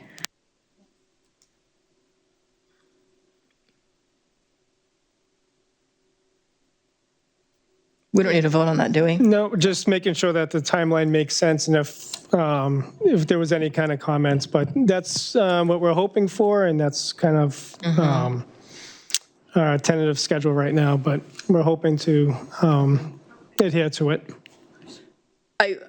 I want to say one more thing as well. I want to remind us that last year's budget, super difficult, right? We struggled with that budget. We did what we could with that budget. Nobody came up in public comment at the Board of Aldermen to challenge us at all on what our budget looked like. So we did a really good job in our meetings, making sure that constituents didn't have any questions.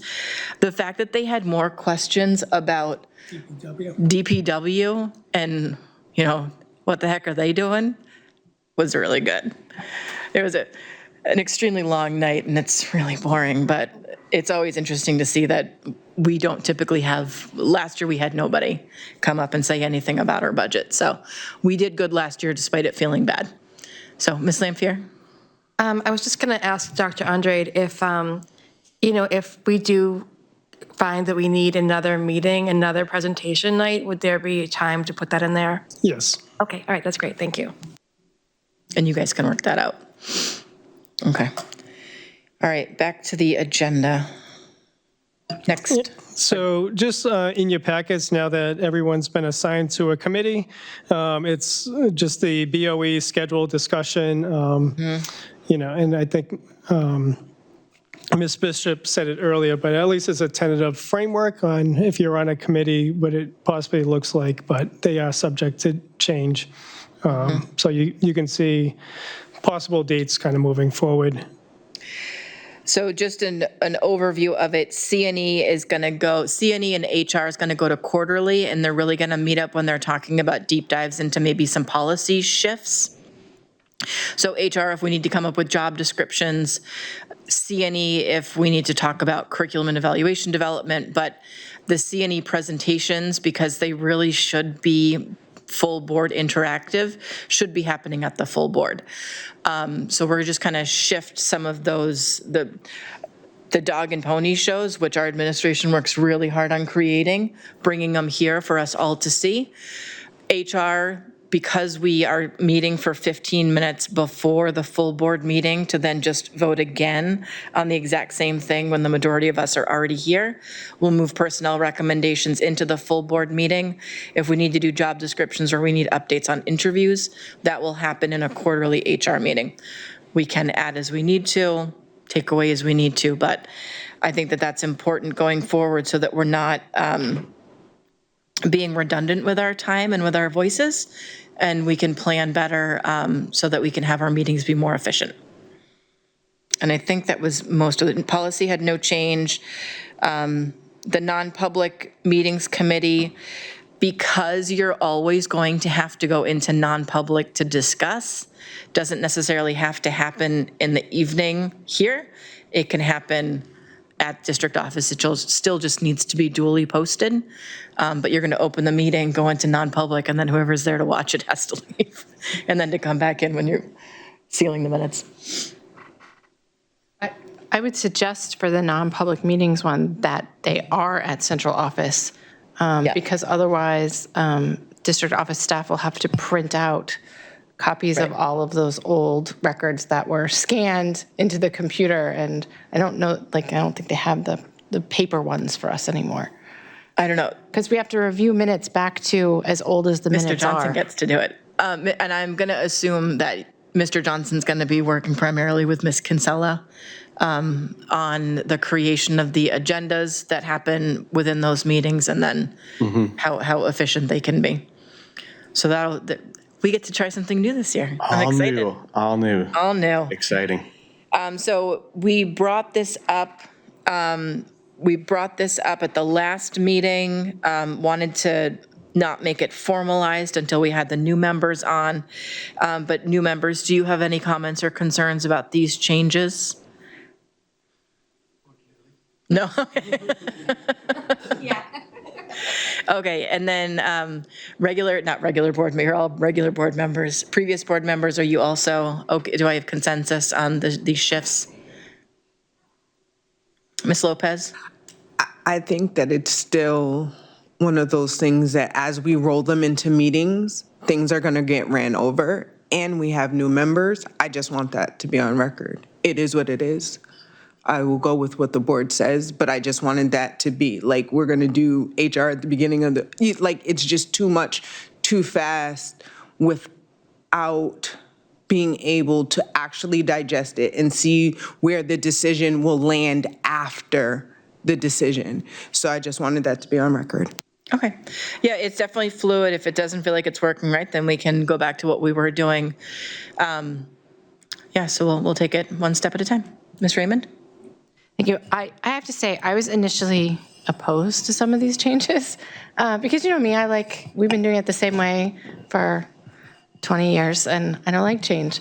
Change isn't just for quarters, Heather. Having said that, one of the things that I do really like about it is having the HR interviews here at the full board. I think the board has to vote on assistant principal and above appointments individually, and I think that having those people come to the board and get introduced to the community is good for both the person being hired as an administrator and the community. And so I think people don't necessarily see it when it's at the HR meeting all by itself and it's only Right. 3 people. To give them the opportunity at the full board meeting when there's a wider audience to introduce themselves and start their experience in the district in a positive way, I think is going to be really healthy. I think so, too. I'll just add, I think the change in the curriculum, even tonight we had a presentation. So we envision more presentations around what's happening in the classroom instead of being at a curriculum subcommittee. And then, the report out at the business meeting is we had a presentation. So at least we can showcase and recognize the great work going on in our classrooms. Because oftentimes it's not a vote, it's just a presentation. So if that could be at one of these meetings might be a little longer, but I think it's actually recognizes and celebrates the work in our classrooms more publicly than a committee of 3. So, and then when it gets into more policy budgeting votes, then, or a deeper conversation on curriculum selection, that would be in subcommittee.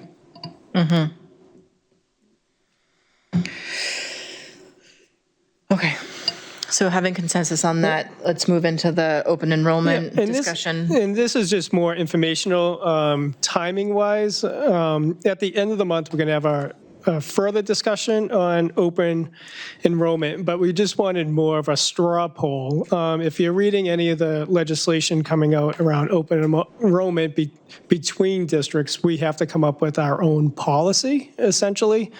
And so over the next couple of weeks, we're a little different, as Mr. Christina said earlier, than other districts being governed by the city.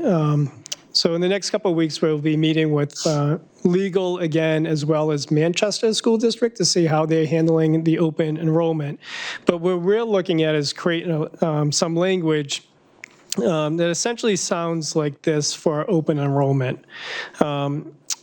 Shall the Nashua School District vote to designate Nashua High School North and Nashua High School South as open enrollment schools pursuant to NHRSA 14D with open enrollment limitation to continuing to allow 100% of the eligible residents to attend or allowed to be admitted to non-resident students to make up then no more than 0.25%. So essentially, we would allow 25 students of the total enrollment to transfer out. And then we would further limit the number of residents who may attend open enrollment schools to outside districts to 0.25%, which is 25 students. So we would accept 25 students year 1, and we would allow 25 students to transfer to other districts year 1, and it's only accepting students at the high school level. Just there's a lot of unknowns right now of what's the impact going to be. We have more flexibility at the high schools, and then we can see what happens year 2. What has to happen, and after the board, we accept this kind of language, we need to have a public hearing which will be in February, and then it gets adopted by the Board of Education to go after that. But we'll need to have a public hearing. But first of all, I need the board's input on what's the direction we need to go. So that'll be either, we can start it tonight, but it's really at the end of the month how to solidify. We don't need to approve it tonight, but this is the general direction. We still have a meeting with legal. We also want to see the direction on Manchester's looking at this as well. There are some districts who are SAUs who are just, they're writing this up and saying there's 0 kids transferring. So I don't think we want to be a district that's saying we're not allowing it, but I think we need to kind of explore it. I have a question first. Is there a way to get this done before finishing up our budget? Because I can imagine that this would have some financial impact on our district. So that's why we were limiting to 25 students and being 25 students coming in and going wiggle out. that? Yeah. Okay. So, and especially at the high school, that's where we have the most flexibility. Right. So. Okay. So I have been reading a lot about this, and my understanding is saying 0 does not exempt you from the impact of it, so we really need to pick a number that makes sense. Can the district put in the next board packet so that we have it for our discussion, or even just send it out as an email, the Supreme Court decision that has led to districts having to make this decision We could making? probably have Tom come in and talk to us about how this came to be. Right, but I feel like for some of us, reading something at home at our leisure can be helpful as opposed to just getting it verbally. People, yeah. So there's a Supreme Court decision, and then I know there's been a number of news articles about it. NHPR had one. If the School Board Association has guidance, last I checked with Mr. Christina, he did not, because there's so much variability. Right. But at least the Supreme Court decision and maybe one of the news articles, because a lot of them are paywalled. Attorney Bennett has some privileged information that he'll give the board. Okay. That'll be undercover. All right, great. So that, because we'll want Attorney Bennett's legal advice. But if we could have some stuff in the packet for us to read as our homework before we come back. So we just would wanted be to give you the helpful. heads up that this is going to be and it's going to seem fast. It won't go to policy. We won't have enough time for 2 readings at policy before, because we need a public hearing, just timeline, like a public hearing for February. So then families have enough time to actually be part of the process. And you asked a question, it's open enrollment to June 30th. So that's Still, if we're voting and approving. correct. Yeah. So but the law allows up to June 30th for families to apply. Okay. I have lots of questions and thoughts about this. Any other comments or questions? Okay. The board packets with this information will go out. Definitely read it when you get it, and then reach out to Dr. Andrade for follow-up. But we'll coordinate the most amount of people that can come into these meetings to answer questions so that we're not wasting our time. So we'll have the proper attorneys and administration here. So that's all. We didn't want to surprise you and shock you at the end of the month saying, hey, here's a big discussion coming on. So we'll get some information out to you prior to the This is our next first meeting. reading. Yeah. So, but we'll get that out to you so that, again, you won't be voting. The vote or the guidance you'll be giving us, what's the language that goes to a public hearing? Right. And then you would, the final vote would be after the public hearing. Yep. Okay. We have a busy February. Great. I guess I won't make it to the gym again. Okay, so we now have liaison reports. I don't think we have any. Did they cancel JSSBC last time? No, we had it. Sorry. My phone died, so I don't know what's happening. Oh, I know what's happening. We had JSSBC. You did have JSSBC. Do we have any updates? No, No. nothing. Really quick. It was Things very painted? fast. Yeah. All right, this brings us up to our second public comment period. Oh, hey, Sharon, do you have something to say? No. No, okay. Okay, thank you very much. John Norris. Yes, thank you. Good evening. Happy New Year, everyone. Happy New Year. I must say, starting out, I just want to commend all of you as a citizen of Nashua. Oh, I got to say my name, and I'm sorry. I'm John Norris. I live at 349 Brook Village Road, Nashua. And I am impressed with your dedication and commitment to education in Nashua. However, and you knew there would be a but, right? I feel compelled to speak out about a remark that was made at your last meeting, December 15th. My hope is to use this time as kind of a teaching moment. We're starting the season of Epiphany, so I hope to bring a little light to this kind of dark topic. But the topic is sensitive and can be divisive, and I don't wish to stir any ill will or animosity. At last month's meeting, in thanking board members who had completed their terms, Ms. Bishop, sorry to pick on you, but you said it.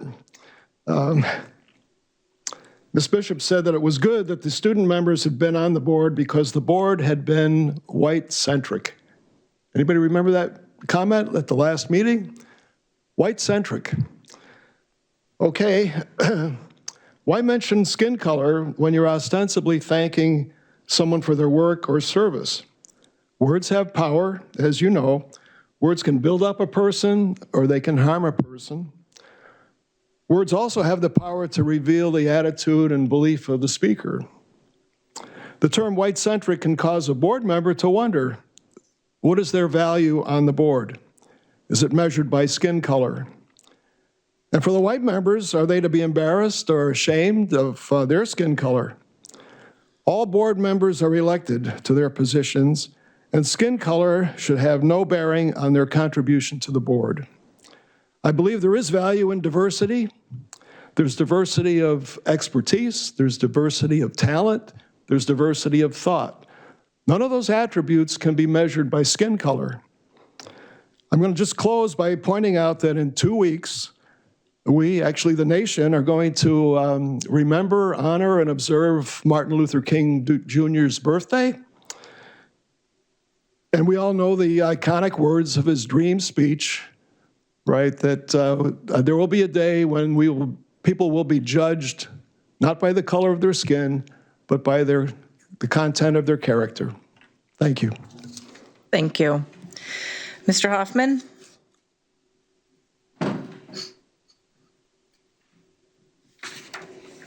Gary Hoffman, 38 Perham Street, Nashua, New Hampshire. I just want to go back to the discussion regarding the budget and give a couple of examples as someone who's been following the school district budget for about 25 years as to why I think it's so important that when the district is going to change positions, eliminate positions, that at least the board is informed and has a chance to vote on it.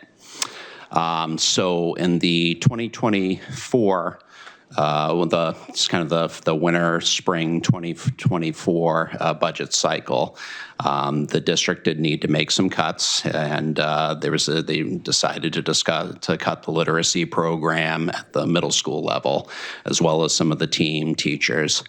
I did express some concerns about that, as well as some middle school teachers did. We were worried about class sizes, et cetera. We at least had a vote. We at least had a discussion about it. We came back to it in July. We looked at the class sizes, and we said, maybe that wasn't the best decision, but at least there was a discussion. At least it was transparent. Last year, when we did the budget cycle, there were positions that were cut and never discussed here. I found out about it in August from my members.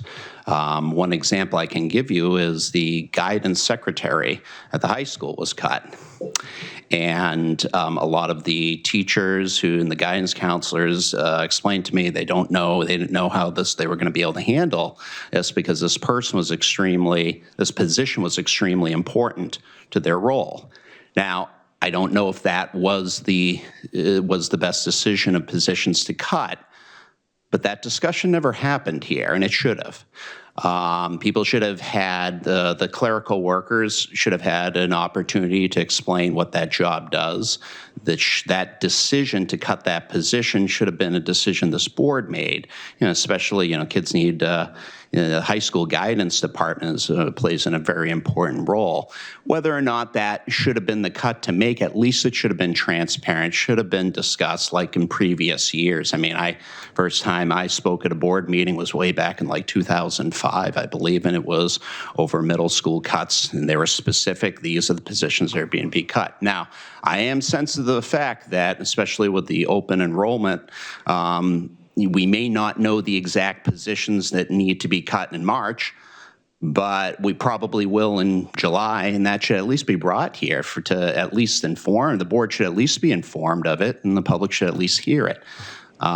So I think at the very least, we should be able to do that. Thank you.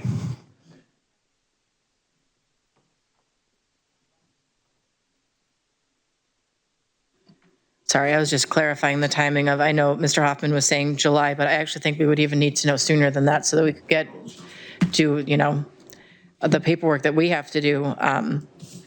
So, yeah, we're going to have a busy couple of weeks. So buckle up, kids. Okay, so this brings us up to our board member comments. I will start over here with Ms. Prin. No comment. Mr. Johnson? I'm going to miss Ed Council. I know. Wish Ms. Lopez the best luck. It is a good experience to hear from the teachers at the different levels and hear what their concerns are. So it's a very beneficial thing. Mr. Hoffman's there as well, so I wish you luck with that. Ms. Lewis? No comment. Mr. Salvi, sorry. No comments. Okay, Ms. Lampier?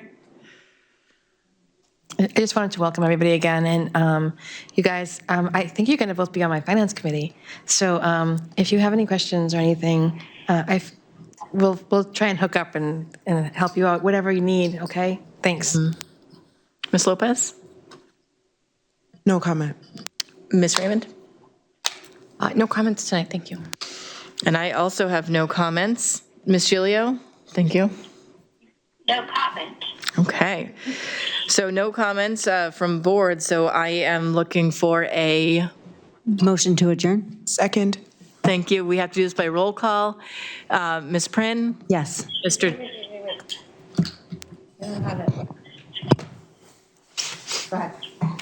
Ms. Prin? Yes. Mr. Johnson? Yes. Ms. Lewis? Yes. Mr. Salvi? Yes. Ms. Lampier? Yes. Ms. Lopez? Yes, I'm Miss Lopez. Right, that's what I said, right? No, you said Lewis. You didn't say Lewis for her. You said Miss Lopez. Oh, I called you Ms. Lopez? Oh, maybe I'm hearing things. But yes, I'm ready to get out of here. Okay, Ms. Raymond? Yes. And I am a yes. Ms. Gilio? Yes. Okay, motion to adjourn is passed. It is 9:11, and we are out of our meeting. Bye, guys.